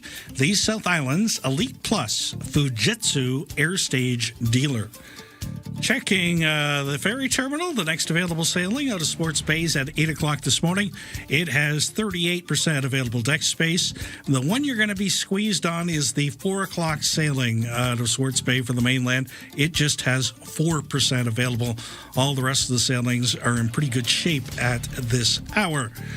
On the highways, we've had a couple of minor collisions in Victoria. It looks like they've been able to, well, it's still a little slow going. Telecom by the Trans-Canada there, where we had that incident earlier. And looking at how it's impacting Telecom, yeah, it's still a minor delay on Telecom and a minor delay on the Trans-Canada as you get to Telecom. It's also affecting the Burnside Road Telecom intersection particularly as well. Trans-Canada, Victoria bound, slow right from Langford till you get to the curve, and then it improves greatly after that. Up at Royal Oak, checking the traffic situation there. That fender bender seems to have been moved, and things are starting to flow nicely up there.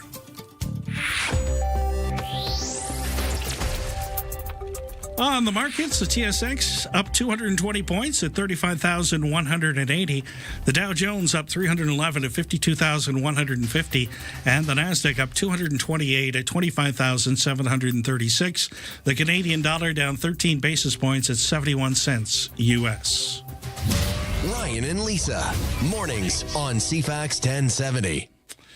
We love texts from our listeners at 71010. I thought we would go through some of them that have accumulated today. Hats off to Lisa.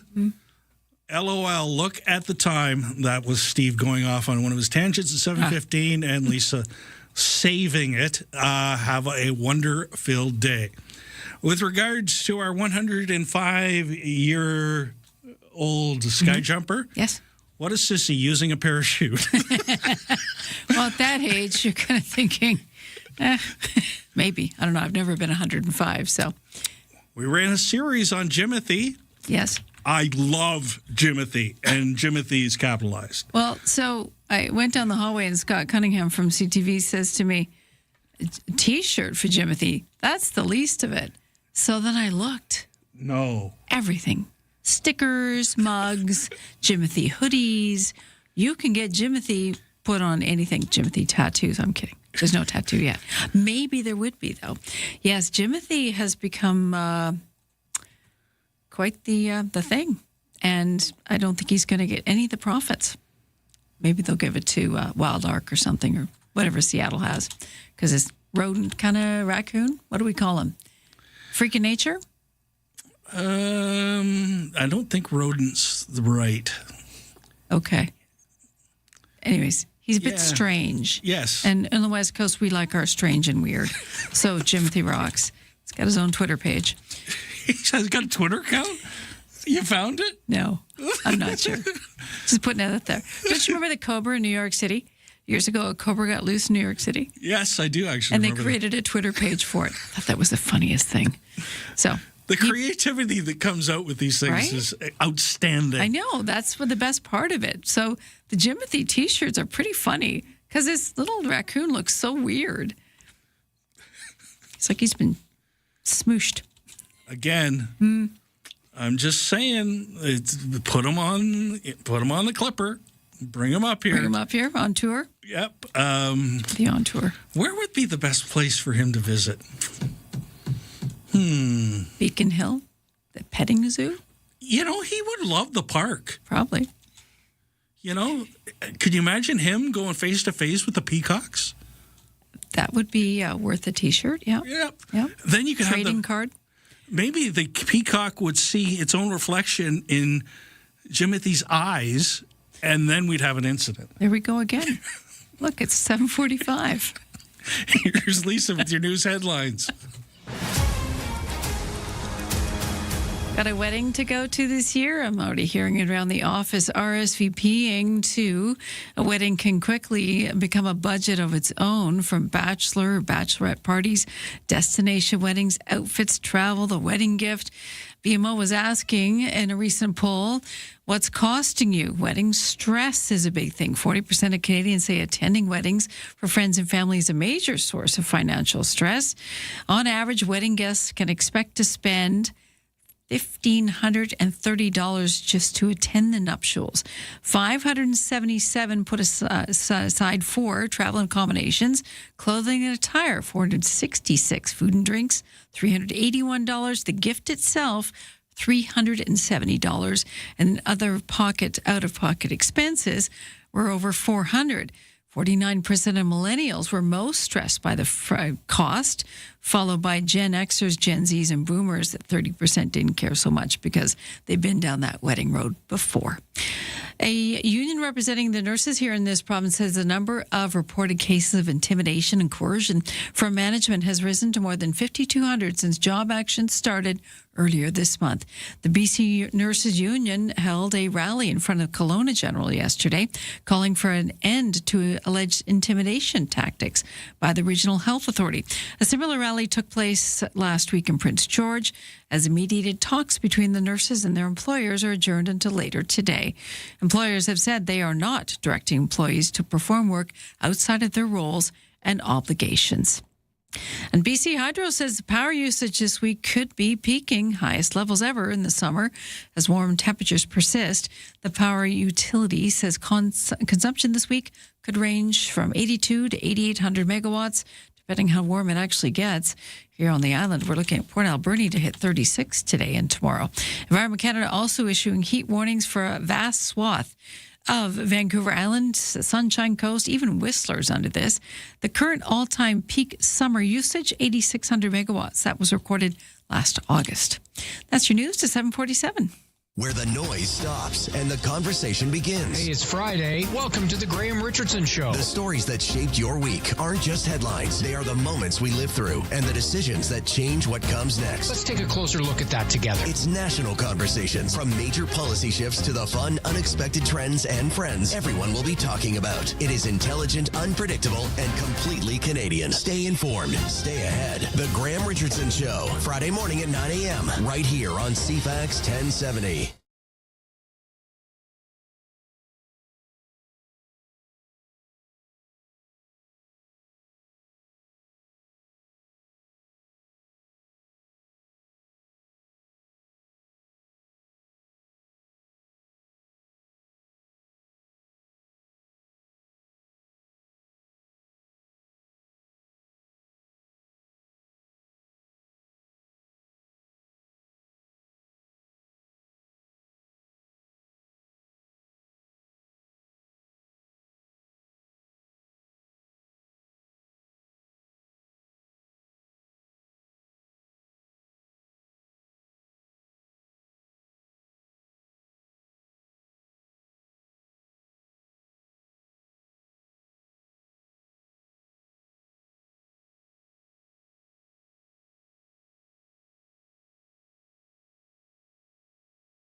First of all, thanks to a listener who obviously pulled off to the side of the road and texted me. So thank you very much.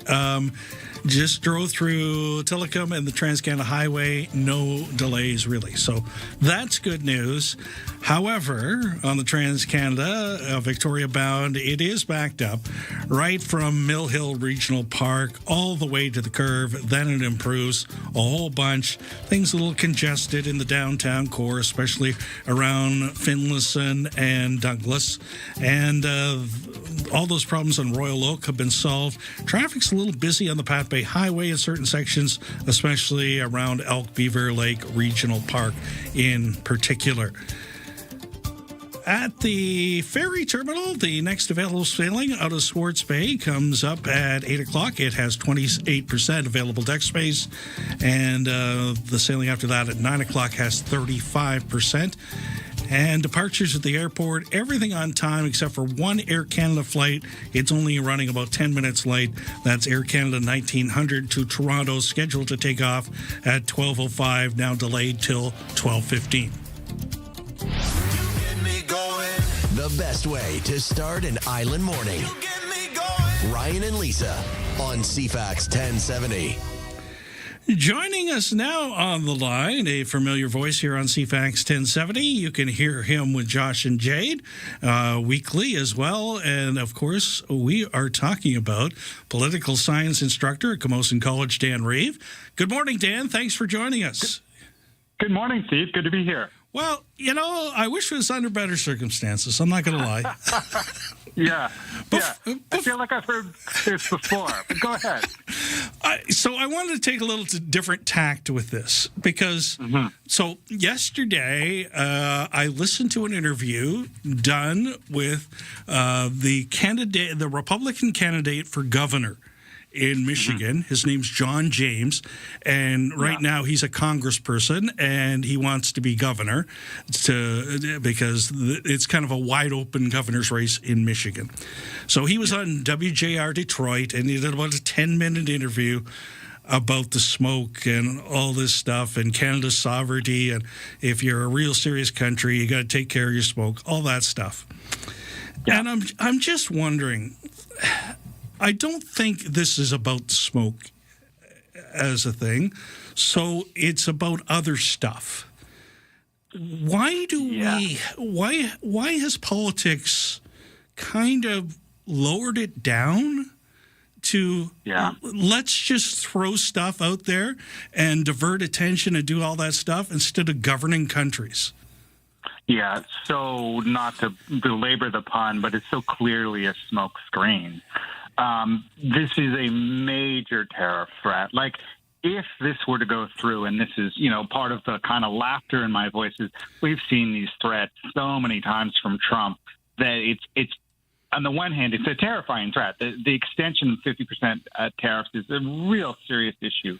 On the other hand, is this just gesturing, posturing? And what is the like? There's very little economic logic that you can construe from it, other than this is like the bully walking into the room and throwing someone against the locker. If that even is going to work, but the idea that this is how we conduct politics, and a couple of the premiers noted it yesterday, the United States has been losing friends in the last 18 months at a record rate. And this is what it does to one of its last long-term friends, is basically threaten it again. One wonders why, who is in Trump's ear, who's putting this message that right now, and we're months away from the midterm. The next political theater is the midterm elections where that governor is running, and that's at the beginning of November. So where is the timing for this theater? It's truly a mystery. Yeah, and it goes to another level. So I'm such a political geek. I'm going to confess I did this. So I went and found the bill that Senator Moreno from Ohio is putting forward to take us to task. And one of the clauses in it basically says we're going to sanction people that are part of the firefighting infrastructure in Canada because they're not doing a good enough job. So they can't come into the U.S. And we're talking about people like somebody that would work for the BC Wildfire Service would be affected by this.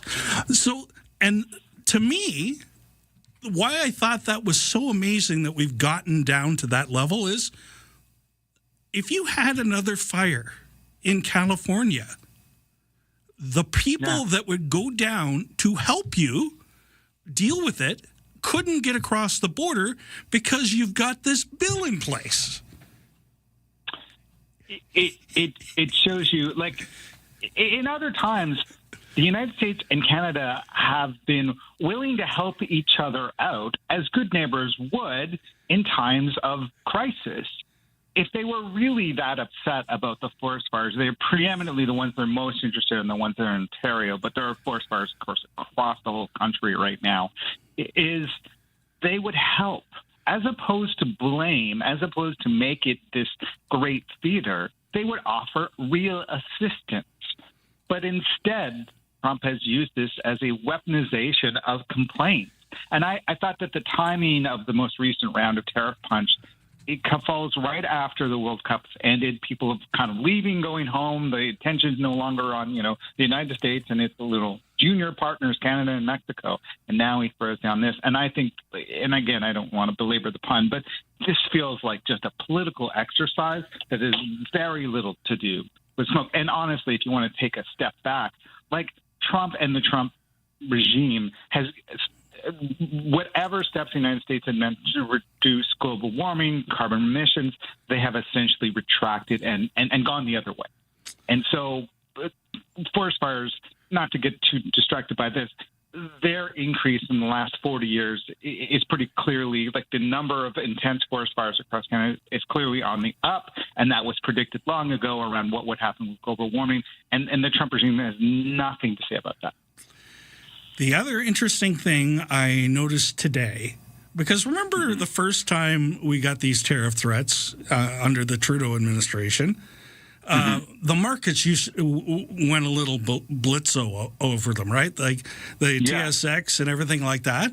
Right now, the TSX is up 231 points. Okay, and I know facts shouldn't get in the way of politics, but sometimes they do. Right. Or markets. Our markets have figured it out that this. Like the back and forth on the markets that used to happen every time one of these threats was issued does not happen anymore. Yeah. I think that there's, like so many Canadians, I think there's a fatigue with this behavior. Markets like security, markets like consistency, they like rule-based systems where they can figure out what the rules are and then work within them. I mean, that's the ideal anyway. And this idea that with Trump, like the rules around the CUSMA agreement, the rules around trade, these are all being tossed out. And I think that the markets are just exhausted by these continuous threats, and the TACO syndrome makes this giant threat, this overwhelming threat, and then inevitably retreats from it. You'll notice that the language of the threats is 30 days out. And I think it leads us to, like, what do we do next? What does Canada do next in terms of what do they really want out of this, if they want anything, and how do we respond in a way that's best for Canada? Thanks for joining us again and breaking this down. I wish we had better things to talk about than this, but that's the way, as Mr. Carney says, the world is the way it is, not the way we wish it is. Thanks, Dan. Yeah, you're very welcome, and thanks for bringing me on. Dan Reeves from Camosun College.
CFAX Victoria, An iHeart radio station. If it's happening, it's here. CFAX 1070.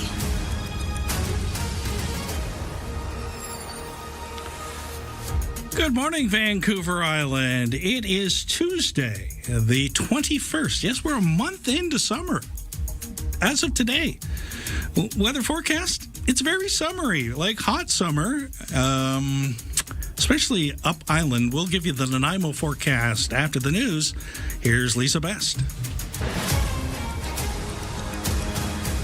Thanks, Stephen. Good morning. Nanaimo RCMP have a 21-year-old man in custody in connection with a murder investigation last fall. RCMP say 65-year-old Sherry Shelley was reported missing on November 14th. She was later found dead. The BC Prosecution Service has approved charges of second-degree murder and indignity to human remains against Cameron Compton. Compton currently is in custody. He's to make a court appearance today.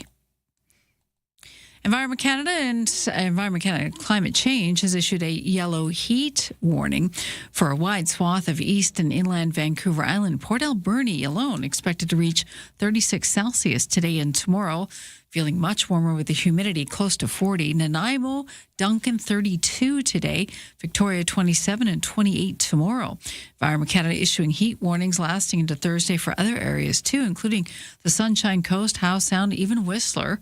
BC Hydro says peak power usage this week could hit its highest levels for the summer. The power utility says consumption this week could reach 8,800 megawatts, depending on how warm it gets. The all-time high so far was last August when we reached 8,600 megawatts. Across the province, the BC wildfire update, 87 fires, 32 considered out of control, 6 new starts in the last 24 hours. There's no new fires currently on Vancouver Island in the last 24 hours, so there's a sliver of good heat, of good news, except we do have smoke infiltrating our region again today. You may find it more prominent around mid-afternoon between the 1 and 2 o'clock timeline. Canadian Premier is convening in Prince Edward Island today. Domestic trade, major infrastructure projects, and of course, this new spate of tariffs will be high on the agenda. The annual meeting of provincial and territorial leaders runs in Charlottetown until Wednesday, ahead of a Thursday meeting between the premiers and Prime Minister Mark Carney. Trade barriers and major projects are expected to be a big focus as leaders look for ways to shield Canada's economy from global instability. Dalhousie University political scientist Laurie Turnbull says Carney has struck major project deals with large provinces, and these meetings may be a chance for premiers from smaller jurisdictions to push the PM for similar support. Karen Rebo, The Canadian Press. The federal government says it's referring the Robert Banks Terminal 2 expansion for the Major Projects Office for potential fast-tracking. The expansion would see container volume increase dramatically in the Delta region, but that port has a long-standing concern over port-based crime. The city has tapped former RCMP Commissioner Peter German to produce a report on port policing. That was back in 2023. He says the issues raised in that report remain unresolved. I don't think anything has changed that would cause me to alter the recommendations, which really was concern for contraband coming in and going out, the lack of port police, and limited security clearances considering the number of employees. So the various issues that we highlighted, I suspect they are still there. Delta Mayor George Harvey says ports elsewhere in the world have adopted technologies that can scan container traffic without slowing down operation. But Canada's ports have not yet kept pace. In the air, Ottawa widely expected to announce today it will join a next-generation fighter jet program run by the UK, Japan, and Italy. Canada is expected to join the International Fighter Jet program as an observer, gaining access to sensitive information without becoming a full participant. Defense Minister David McGuinty will announce the move today in the United Kingdom. The partnership between Britain, Italy, and Japan aims to replace Japan's F-2 jets and Eurofighter Typhoons. Experts say questions remain about whether Canada could eventually join and under what terms. Meanwhile, Ottawa's review of its F-35 purchase continues after more than a year amid ongoing trade tensions with the United States. David Augustine, The Canadian Press. And that's your news to 8:05.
Your CFAX 1070 news poll question. This is National Drowning Prevention Week, so we're asking, do you know how to swim? 30% say they're a pro on the water, 61% have some skills, 9% admit they cannot swim.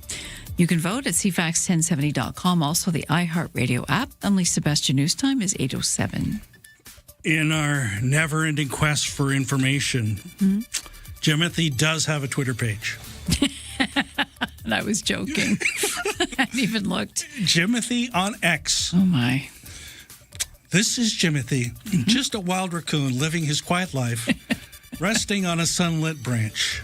No filters, no edits, just pure nature doing what it does best. Look at him. One paw stretched out, completely relaxed. Wow. Whiskers catching the light. Eyes half closed in contentment. In that moment, he looks so peaceful and so at home in his world. We often rush through life, but Jimothy reminds us to slow down. He doesn't chase cloud or trends. He climbs his tree, finds a comfortable spot, and simply enjoys the warmth of the sun and the rustle of the leaves. We are waxing poetic about a raccoon. A compact one. Okay? Okay. Yeah? All right. It's the West Coast. It's our joy.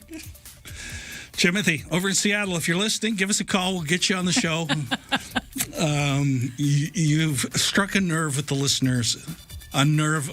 They want to give you a big hug, Jimothy. That's what they really want to do. They want to give you a hug. The Jimothy kind of summer. Yes. Just rest on a tree branch, enjoy the sunlight. Your Nanaimo forecast is a little concerning. Yeah, it's a bit warm. So we're reading forecasts from around the island this morning because there is quite a difference. Here's your Nanaimo forecast. Clearing early this morning, hazy, high 32, humidex 37, UV index 9 or high. A few clouds and hazy, low down to 16 tonight. Mainly sunny again tomorrow, hazy once again, and a high near 32. A mix of sun and cloud for Thursday with a high near 25. Right now, already at Nanaimo Airport, 22 degrees. Wow. Okay. We're getting up there. Getting up there Go quick. easy and stay out of the midday sun. What do they say? Mad dogs and Englishmen? In the midday sun? I see people running in the heat. It's like, oh, it's so hard on your body. But to each their own. But yeah, take a siesta. We'll write you a note. Exactly. In sports, WNBA has now reached the All-Star break. The Tempo lost their last game before the break, 109-83 to Vegas last night. They were down on players once again. Spain's World Cup winning soccer team returned home to an estimated crowd of 2 million people yesterday. Blue Jays lost 7-1 to Tampa Bay. The Mariners blanked Cincinnati 8-0.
Checking your traffic situation at this hour. The Trans-Canada is still slow, basically from Island Highway till the curve picks up nicely after that. I don't see a lot of other major delays around the region. The next available sailing out of Swartz Bay is at 9 o'clock. There's 37% available deck space on it.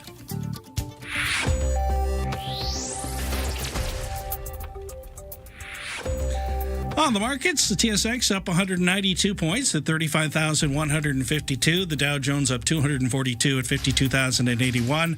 The Nasdaq up 282 at 25,790. And the Canadian dollar down 12 basis points at 71 cents U.S. Let's get started. Start your day informed and entertained. Ryan and Lisa, mornings on CFAX 1070. Coming up to 8:12 here on CFAX 1070. You know what today is, Lisa? Oh, you're going to tell me. We're sitting down waiting. You're going to be so glad to have Ryan back next week. I don't know. It's been wildly entertaining. That's my job. And you do good work. Well, and a couple people have thrown in comments today that Claire has passed along to me. Much appreciated. It does make a difference in my day. We have a big foodie national day today. What? Yes. Hope you wore those stretchy pants, though. Today's National Day is better than your birthday, better than the 4th of July, even better than Christmas. Today is National Junk Food Day.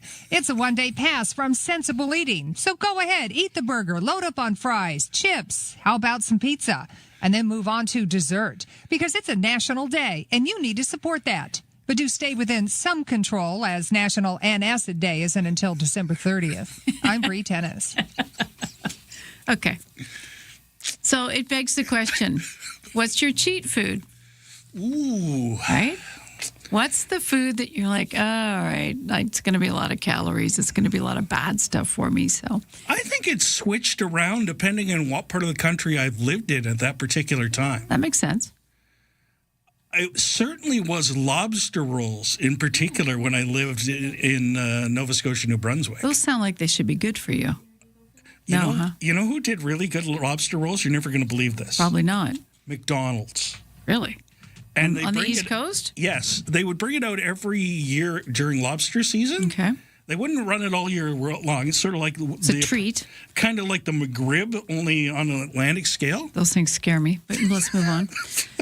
But yes, I would certainly a lobster roll is underrated as a food experience. So that's over there. What about here? I really like fish here. Your cheat food, though. Cheat food? Fish is healthy. We're talking about the bad food. Something you know is bad for you, but it's your cheat food. In Victoria. Really? Well, it doesn't have to be, it could be just fries or something. What about pizza? No. You want to be more creative than that. Can I tell you how bad pizza is in Alberta? Oh, my. Just not good. What? Alberta pizza, just it's getting it bad. What? How do you get pizza wrong? That's like burning your French fries. How do you get that wrong? I have no explanation. I was so glad to get to BC after my pizza experiences in Alberta. Don't they do gourmet pizzas there? They do some creative stuff. I agree, but it wasn't good. You don't have Alberta's list. It wasn't good. Okay. Mine is yam fries, sweet potato fries. Sweet potato fries. Really? Love those. Why?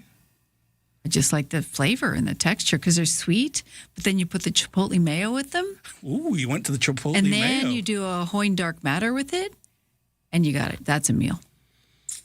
I mean, the Hoyne dark matter is a meal in itself, but there is the Herald Street Brew Pub makes something called the Spruce Tip. It's a pale ale. I've been trying to get my hands on it. Shouldn't tell you. They sold it to me at the Oak Bay Night Market. I bought a 4-pack. Oh, that tastes delicious. I'll take it home. Amazing beer. Absolutely amazing beer. And I called. She said, we won't have it until Monday. Didn't get a chance to go yesterday. Got to go today. So they'll pour it in a can for you while you wait. It is nectar of the gods. And, I don't have to say anything, but for craft beers here on the island and the things that we can come up with that are unique to the season, like you say, the lobster rolls, even though it was McDonald's, the lobster rolls, it's a seasonal thing. The seasonal beers, the craft beers that they do just a smattering of every year, you gotta try them. And get them while they're hot because then the season is over and it's gone. The sour beers on this island, Well done. You like the sour beers? I really do. Okay. There's a lot of creativity goes into those. I had one up in Comox they have that brewery place. Yes. Oh, yes. Oh, that hit the spot. Cumberland's got a good one, too. I mean, every community, it's kind of like Scotland, but not with the scotch, it's with the beer. We pride ourselves in doing the smallest. What if I only made 2 bottles of this, so get them while they're on. I love that. Having the least amount. So you have to, it's rare. You got to fight for it. That's correct. Anyways, I'll be girding my loins, elbows up, as it were, when I head into the brew pub at on Harold Street. Today. I've thought of what my treat is. Oh. On the island. You're because you just triggered it. Okay. Spinnaker's lemonade. Okay. That doesn't sound bad lemonade. enough to be a cheat food. Every time I'm on the ferry, I go and I purchase one of those Spinnaker's lemonades. Oh, is it spiked? Nope. Oh, okay. It's just For the right kids on too? point. Okay. It's right on point. All right. 8:17 here at CFAX 1070. Here's Lisa with your news headlines. We have 87 wildfires currently burning in this province. 32 of those considered out of control. No new fires on Vancouver Island in the last 24 hours. So that's good news. Firefighters in the southeastern part of the province are working to build containment lines between an out-of-control fire in the city of Kimberley. 8,000 people stand ready to leave. The BC Wildfire Service is using heavy equipment to build the lines, block the fire that's burning just 10 kilometers west of the city. The blaze is in the steep terrain area. It's grown to 6 square kilometers in size since being detected on Saturday. It's on the side of the mountain, so it's really quite disconcerting for residents to have to watch that bear down on them. We'll keep you posted on what happens in the picturesque town of Kimberley moving forward. BC Highway Patrol curbing a new driver doing 168 in a 20 zone. This after catching a young motorcyclist with the learners, because this one had learners too, a 21-year-old woman. They curbed her speeding on a highway on the mainland. This one was a driver, a 20-year-old Williams Lake woman with the learners. She got a total fines of $2,500 for her efforts on the road. And an effort to recall Vancouver-Quilchena MLA Dallas Brody has failed. Elections BC says proponents of the recall campaign submitted just under 3,700 signatures.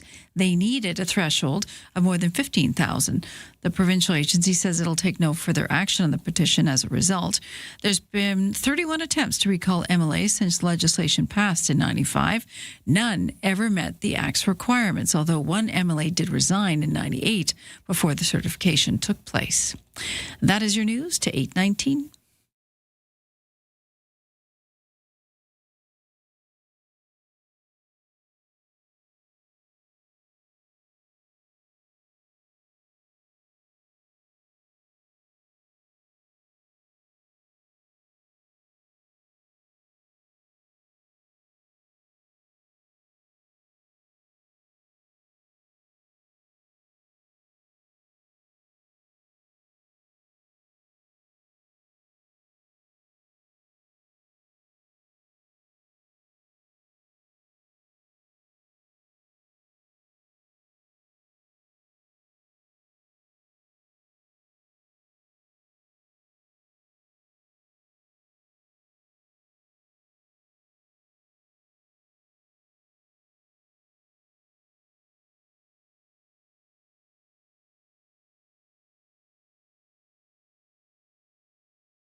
8:21 here at CFAX 1070, checking your traffic situation at this hour.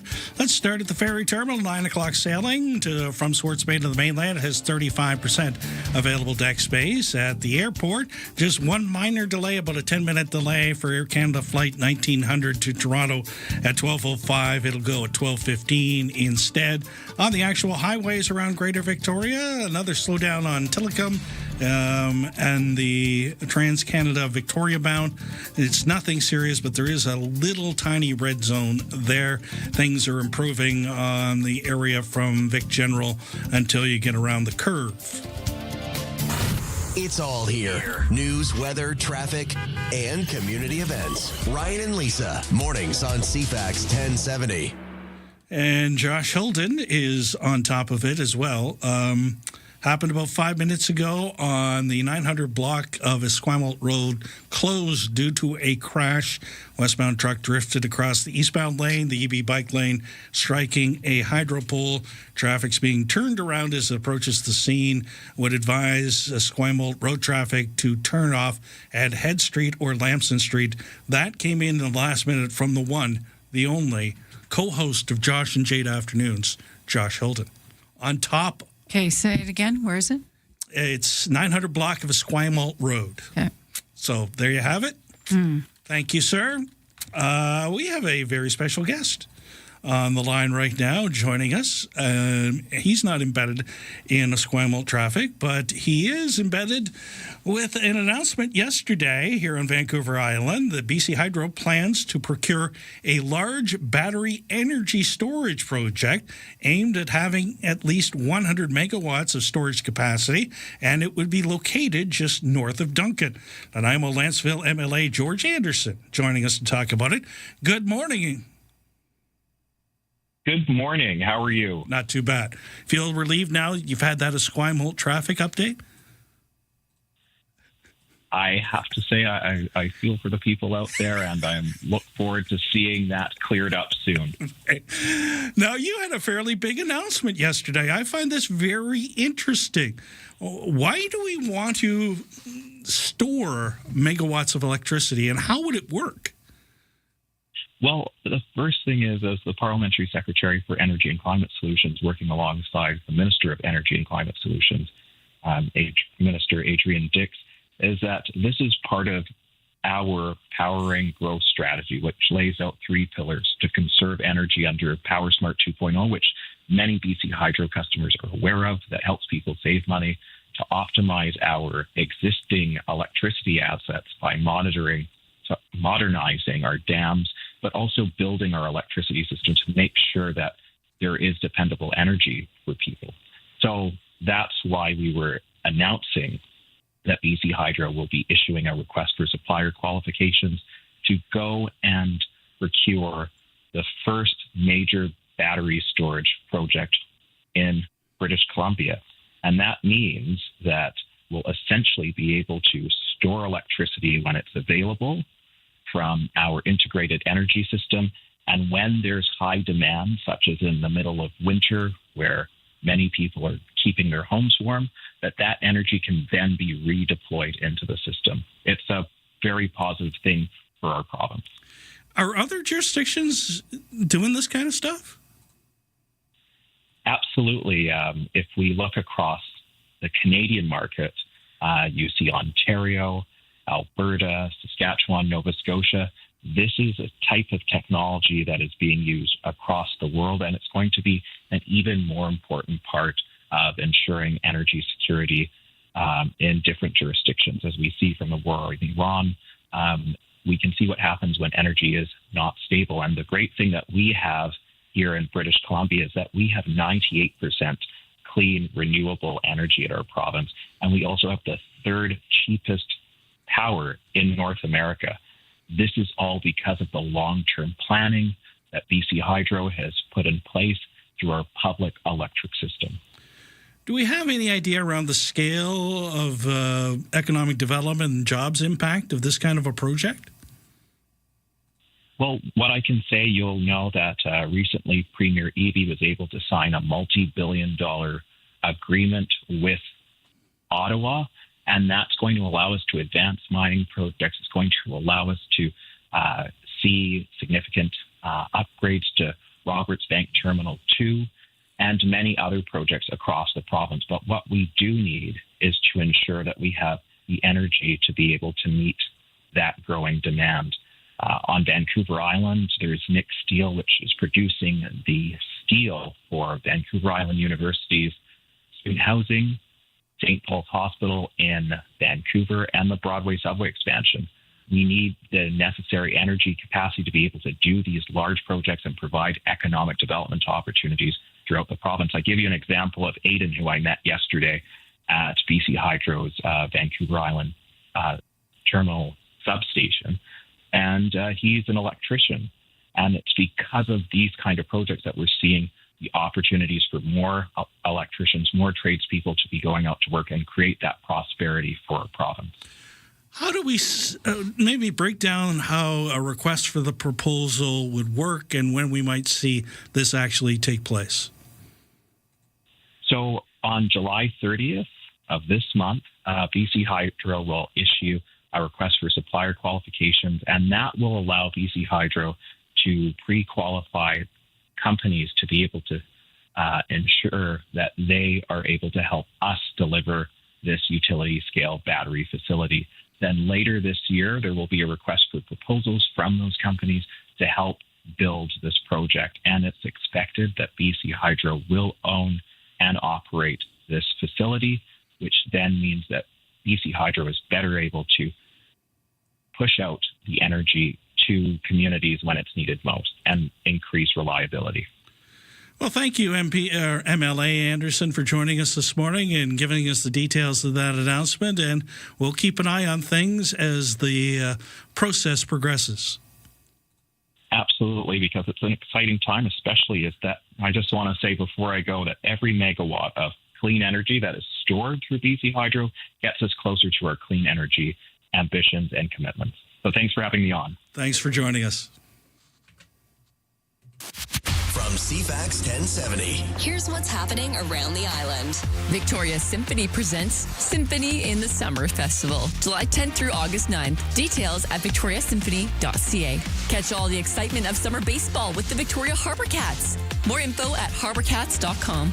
Have an event you want featured on CFAX 1070? Text us at 71010 to be featured. Get more event info at cfax1070.com. If it's happening, it's here. CFAX 1070.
CFAX Victoria, An iHeart radio station.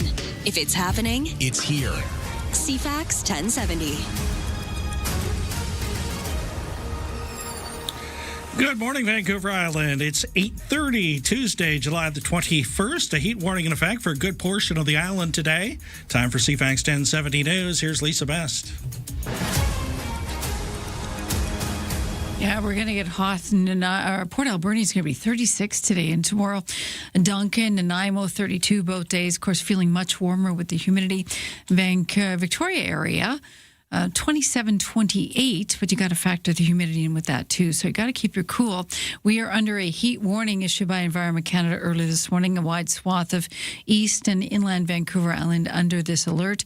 BC Wildfire Update has 87 active wildfires, 32 considered under control, 6 new starts in the last day, but no new fires on Vancouver Island.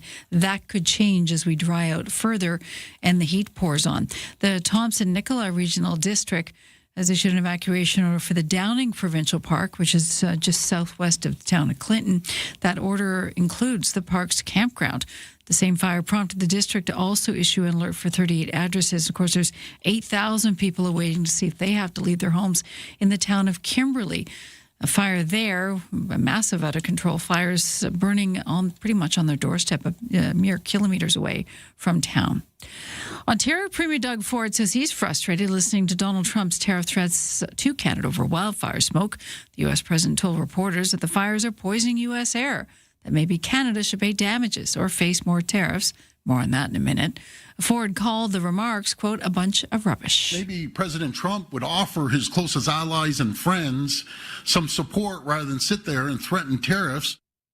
Ford pointed to the times Canada sent help to the U.S., like in the aftermath of Hurricane Helene in 2024 and during last year's devastating wildfires that ripped through parts of California. This has the U.S. president slapping a 50% additional tariff on certain products from Canada, everything from hockey sticks to honey. The president now reigniting his trade war with one of America's largest trading partners. Now, the White House says these are meant as punishment in response to Canada's retaliatory tariffs on American products like cars and alcohol. A senior administration official saying this is meant to hold Canada accountable. So these tit-for-tat tariffs continue, but these new Trump tariffs won't go into effect for another 30 days. We'll keep you posted as to what comes next. Canada getting front row seat for the development of next generation fighter jets. Speaking in London today, Defence Minister Dave McGuinty says it's a multinational program run by the UK, Japan, and Italy. Today, Canada is proud to become its first observer nation. This is an important milestone for Canada. It's also a powerful reflection of the trust that exists between our countries, and it reflects our shared commitment to shaping the future of collective security. This means Ottawa gains access to international information about the Global Combat Air Program while the 6th generation fighter is under development. A problem on the road, again, this involves Ford products and seatbelts. The National Highway Traffic Safety Administration says the switch for the easy entry, second row outer seats on certain Ford and Lincoln SUVs may stick. That could cause the seats to unlatch, tip, or slide unexpectedly, and it could possibly cause injuries. Included in the recall are 2020 through 26 Ford Explorers and 2020 through 27 Lincoln Aviators. The automaker will notify owners this month and again in January, telling them to take their vehicles to the dealer for a free repair. I'm Daria Albinger. And one of the rarest animals in the world making a remarkable comeback in the wilds of North Carolina. Center for Biological Diversity Southeast Director Will Harlan says 4 litters of endangered red wolf pups have been born in eastern North Carolina this year. He tells ABC 11 an estimated 12 to 16 pups have survived so far, boosting a wild population that numbers only about 22 adult wolves. Conservationists call it a promising step for the world's most endangered wolf species. I'm Rebecca Hughes. That's your news to 8:35.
Your CFAX 1070 news poll question. Since this is National Drowning Prevention Week, we're asking, do you know how to swim? 30% say they're pro, 61% have some skill, and 9% say no, they don't have any swimming experience. You can vote at CFAX1070.com, also the iHeartRadio app. And Lisa Best, your news time is 8:36. Emailer with a lovely tribute to the Tanner family and their efforts with the Peanut Butter Project. Okay.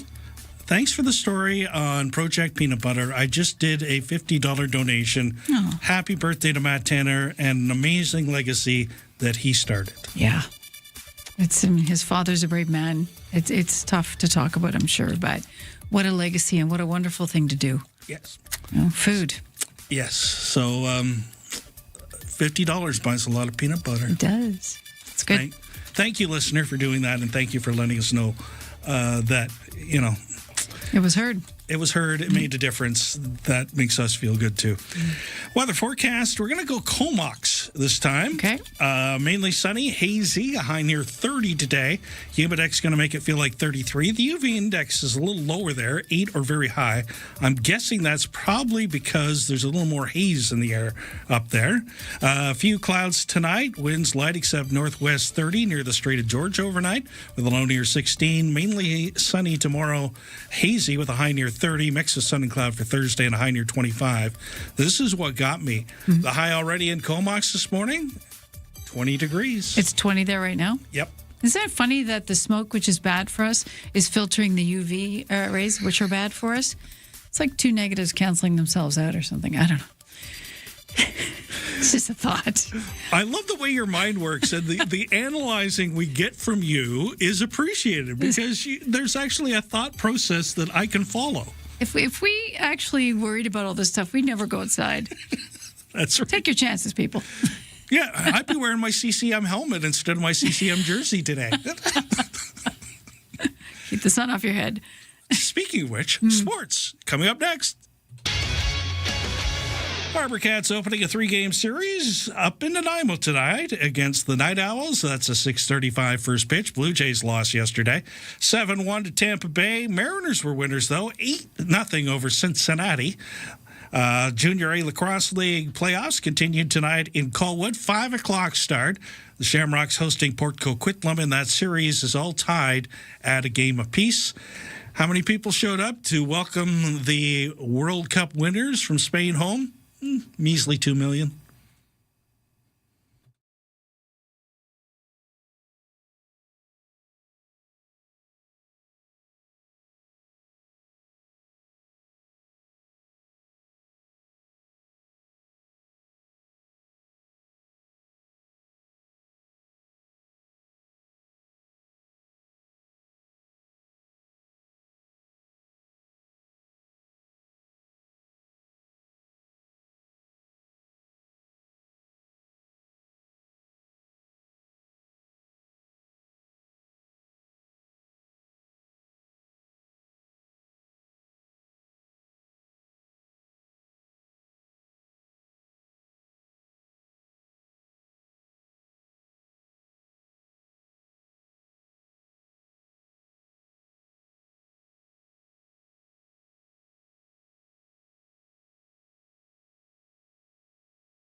Need a cab? Download the new Bluebird Cabs app at Bluebird Cabs Ltd. Bluebird Cabs, proudly local and Canadian-owned and run since 1946.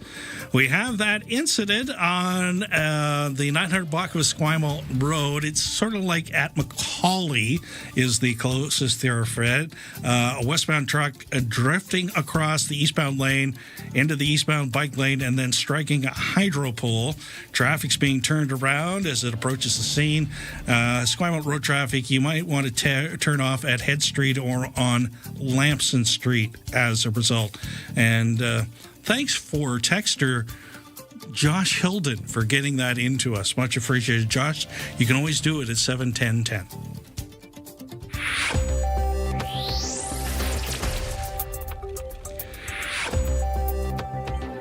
And your market update, the TSX holding its own, even after tariff threats, up 218 points today. Just changed. 242 points today at 35,203. The Dow Jones is up 323 points at 52,162. And the NASDAQ is up 333 points at 25,841. The Canadian dollar down 13 basis points at 71 cents U.S. Don't attempt your morning commute without us. Ryan and Lisa, mornings on CFAX 1070. Remember way back when I started filling in the odd morning, Lisa? And what an adventure that was. But you get doing odd jobs around here. Yeah. Don't worry, Steve will do it. And? Well, what I was going to get to is, so you're very used to the morning, getting up and at a certain hour and all that. I got to tell you, you never really get used to getting up at 4 a.m. Yeah. You just don't. But you just stop talking about it after a while because it becomes a moot point. Fatigue is your friend in general. Well, when we were over at the old building, I used to have to op as well as host. Yeah, that was a lot. And listeners, longtime listeners will know how many times I hit the wrong button. Like, it was monumental at first. Well, that red button's pretty attractive.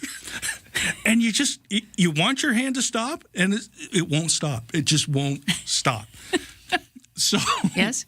So you called in some help. So actually, I told Brad that I would probably do a better job if I had Claire here in the mornings. But Claire has to do the same thing as I do and get used to a totally different body schedule. And we're finding Tuesdays are the worst day of the week. First of all, I want to thank Claire for coming in at this hour to help me out and make sure the listeners get a far superior product than I would do if I was opting the board. Claire, do you want to speak on your behalf? Or she's giving me, that's a definite hard pass for her. She says, nope.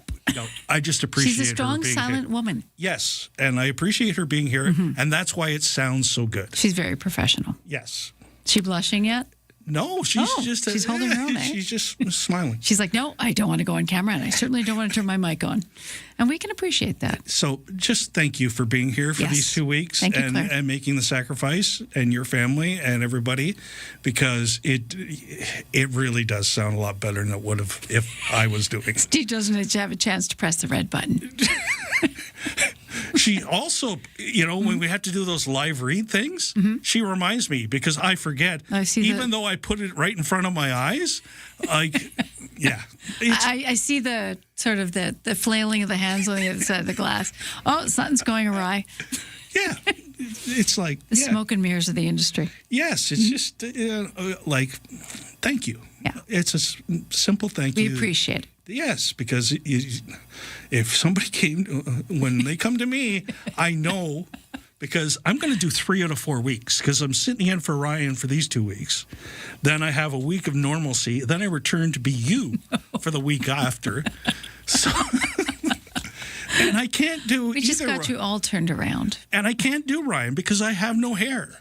If I had hair, I'd probably be okay. He's got a good lid. He's got the best hair. Let's be honest. He's got rock hair. I have hair jealousy. He's in a rock band. So, you got follicle envy? Oh, I had it for some time with him because, in radio, there's not a lot of people that have comparable hair to Ryan. Does Ryan have his hair have his own Twitter page, though? It's not like Jimothy. It's not Jimothy. It's not Jimothy. I wonder if he uses product. Moving right along. Time check again. Okay, got the message. Steve, leave. Here's Lisa with your news headlines. Prime Minister Mark Carney says he has chatted with the U.S. president this morning. He says the pair agreed to intensify trade talks in the wake of Trump's threat yesterday to slap Canada with 50% tariffs on everything from hockey sticks to honey in 30 days. Carney says the Canada-U.S. Trade Minister Dominic LeBlanc plans to convene an advisory council this afternoon. Mark Carney also says Canada has made a series of comprehensive and detailed proposals about how to modernize the North American Trade Pact in light of the Trump administration's strategy on trade. Meanwhile, Canada's premiers are gathering in Charlottetown today for their annual two-day Council of the Federation meeting ahead of the First Minister meeting Thursday with the Prime Minister. Domestic trade, these new set of tariffs, and major infrastructure projects all expected to be high on the agenda.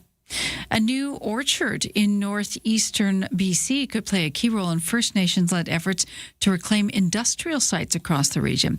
The native plant orchard near Fort St. John was unveiled last week by the Blueberry First Nations, which says the garden will eventually produce 1.7 million seedlings that could be sold to industry partners and used to restore a healthy forest system. Chief Sherry Dominic says the garden grew out of an agreement in 2023 with the province after a court heard BC had infringed on local treaty rights through industrial development. That is your news to 8:46. From CFAX 1070. Here's what's happening around the island. Victoria Symphony presents Symphony in the Summer Festival, July 10th through August 9th. Details at victoriasymphony.ca. Catch all the excitement of summer baseball with the Victoria Harbour Cats. More info at harbourcats.com. Have an event you want featured on CFAX 1070? Text us at 71010 to be featured. Get more event info at cfax1070.com. If it's happening, it's here. CFAX 1070.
Coming up to 8:49 here at CFAX 1070. Once again, we have that incident in the 900 block of Esquimalt Road with the truck hitting a hydro pole. So if you can figure out your way around that area or avoid Esquimalt Road in the 900 block altogether, take Head Street or Lamson, depending on which direction you're coming from. That might be the best alternative. Your update on the Trans-Canada Victoria bound, it is busy from Thetis Lake all the way to the curve and then improves greatly. It's also a little slow by Hatley Castle on Souk Road / Island Highway. I think it's still technically Souk Road at that point as it goes by the castle. So a little slow in that area as well. Looking at the Pat Bay Highway, it certainly is slow coming up to Elk Beaver Lake Regional Park.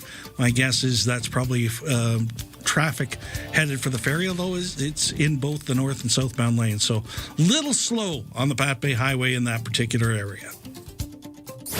Thanks for starting your day with us. Ryan and Lisa, mornings on CFAX 1070. A new survey commissioned by the Canadian Mental Health Association's BC division suggests people want governments to put their money where their mouths are when it comes to mental health care. The data suggests more than 3/4 of people believe government should help ensure mental health services are affordable and accessible with public funding. Johnny Morris is the CEO for the association in BC. He's joining us now. Good morning, Johnny. Good morning there, Steve. How are you? Not too bad. I have a question off the top because you have a famous name. and as somebody who has a famous name not related to anything I did, so when I used to call, book hotels or something, is this Steve Young from the San Francisco 49ers? Do you get, is this Johnny Morris, the CEO of Bass Pro Shops? No, but I'm going to try that one. I was thinking Johnny Morris is a famous British entertainer as well, but I'm going to try the Bass Pro Shops one. That's a good one. Let's see. There you go. So what prompted you to commission a poll like this? Well, I'm saying, Steve, for your questions. Well, I'm actually calling you from Charlottetown right now. I'm in beautiful Charlottetown. It's super sunny because all of the premiers are gathered here this week for the Council of the Federation. And we commissioned this survey to support our efforts, to encourage the premiers in their efforts to help ensure the federal government continues to flow money for mental health care. There's a whole bunch of money that has been flowing for the past 10 years that's at stake this year, and we wanted to show that the public is actually very clear. Mental health care is health care, and they want governments to fund it robustly for the healthcare system. Do we have any numbers to compare that data in order to see if this is becoming more of a priority? Well, one thing I would say is we were really encouraged to see Premier Eby. He put out a tweet earlier this week explaining his priorities, and on that list was healthcare funding, including expiring funding, of which mental health care is one of it. Like some of the numbers, BC receives about $82 million per year through this stream of funding, and it supports thousands of British Columbians, helps people avoid getting into crisis. It helps parents who've got little ones with anxiety or behavioral problems. It helps youth services. It really has been a life-changing set of investments this past 10 years. Ontario receive over $200 million per year. So there's lots of numbers and a lot of services at stake, which is why we're here in Charlottetown to make our case. Take us behind the scenes a little bit. So when you go to a premier's meeting like that, are you looking to be a resource for them? Tell us about what the approach is like. That's a beautiful question. I think for us, we want to be a good, friendly face, a friendly resource, a good partner. I know we have that relationship in BC, and a number of my colleagues from across the country are here. That's how we want to be seen. We want to be a friendly, a familiar face, a resource, and a support to really help the premiers have conversations about this key issue, mental health spending, and to take that case forward to the federal government and the Prime Minister. We know this week things have been upskittled a bit or a lot with yesterday's announcement from down south around tariffs, but arguably mental health is related to that too. We need certainty, and economic uncertainty is not great for mental health. It's actually very bad for mental health. And so we want to be here to provide that support and advice. Where does the federal government's role end and the province's role start when it comes to mental health? Oh, that's a big question early in the morning, but it's a really important one, Steve. It's a really important one. So the federal government plays a really important role. They flow money to the provinces as part of transfers, and that money turns into services. Now, lots of people might not know that mental health money, when it comes from the federal government, it's only protected when it pays for hospitals and doctors. And so mental health money in this country over time is actually really, really perilous. It's very vulnerable to changes and shifts. And what happened 10 years ago is the Fed said, we're going to create a 10-year agreement, which was historic at the time, and actually ask provinces and territories to spend money on mental health care. So it's restricted. It can't just go on anything. And so the money we're here to advocate for is actually historic in lots of ways. But yeah, the governments flow it, and then the provinces either choose where to put it or have to follow the instruction from the federal government to put it in the right place. And in this case, mental health care being one of them. Now that we're through the pandemic and we've seen the mental health crisis spike with that pandemic, because so many of us spent so much time alone, and I don't think a lot of us have even recovered from that. We're seeing that play out in real time in front of our very eyes. Is there really enough available? like, even if the federal government was all in and the provinces were all in, can we deal with the mental health crisis? I would say mental health and care for mental health is the defining issue, and it's not just because I'm in the field. It is top of mind for so many people. And I think you're right. We're not through the mental health impacts of the pandemic. And when you think about, average folks across BC trying to make ends meet, trying to pay their bills, trying to pay their mortgages, trying to pay their rent, trying to put food on the table, mental health has become even more defining. And what we're worried about is when you throw in the economy and money, that is a really stressful time for countless folks across BC. And so to answer your question, it is so important that we rally all of the resources we can, because mental health care really is economic infrastructure. It is the way through these crises and these challenging times we have ahead of us. I think what it requires is good strategy and governments working together. And clearly the public in BC, and we did a poll earlier nationally, they fundamentally are behind governments getting this right, doing what's right. And we hear all the time, Steve, from people saying, we don't want people to be in crisis. Why don't we get to people earlier before it becomes so expensive, right? Like, going to the ER is really expensive compared to having a good conversation with a counselor months ahead of time and getting the help you need right away. And that's what we believe in, and those are the services we provide alongside our partners, Steve. Thanks so much for joining us, and you're dead on about that last piece. As somebody who battles anxiety from time to time, I know how important that is. Thanks, and good luck in Charlottetown. And one word for you: Cow's ice cream. We were just there. I just had the best ice cream, and I just really appreciate you sharing a bit of your story. As someone else who lives with anxiety, I'm right there with you, my friend. And I'm going to call up and Sam from Bass Pro Shops from now on. Thank you so much for that tip. Have a great day. You too. Bye for now. Bye.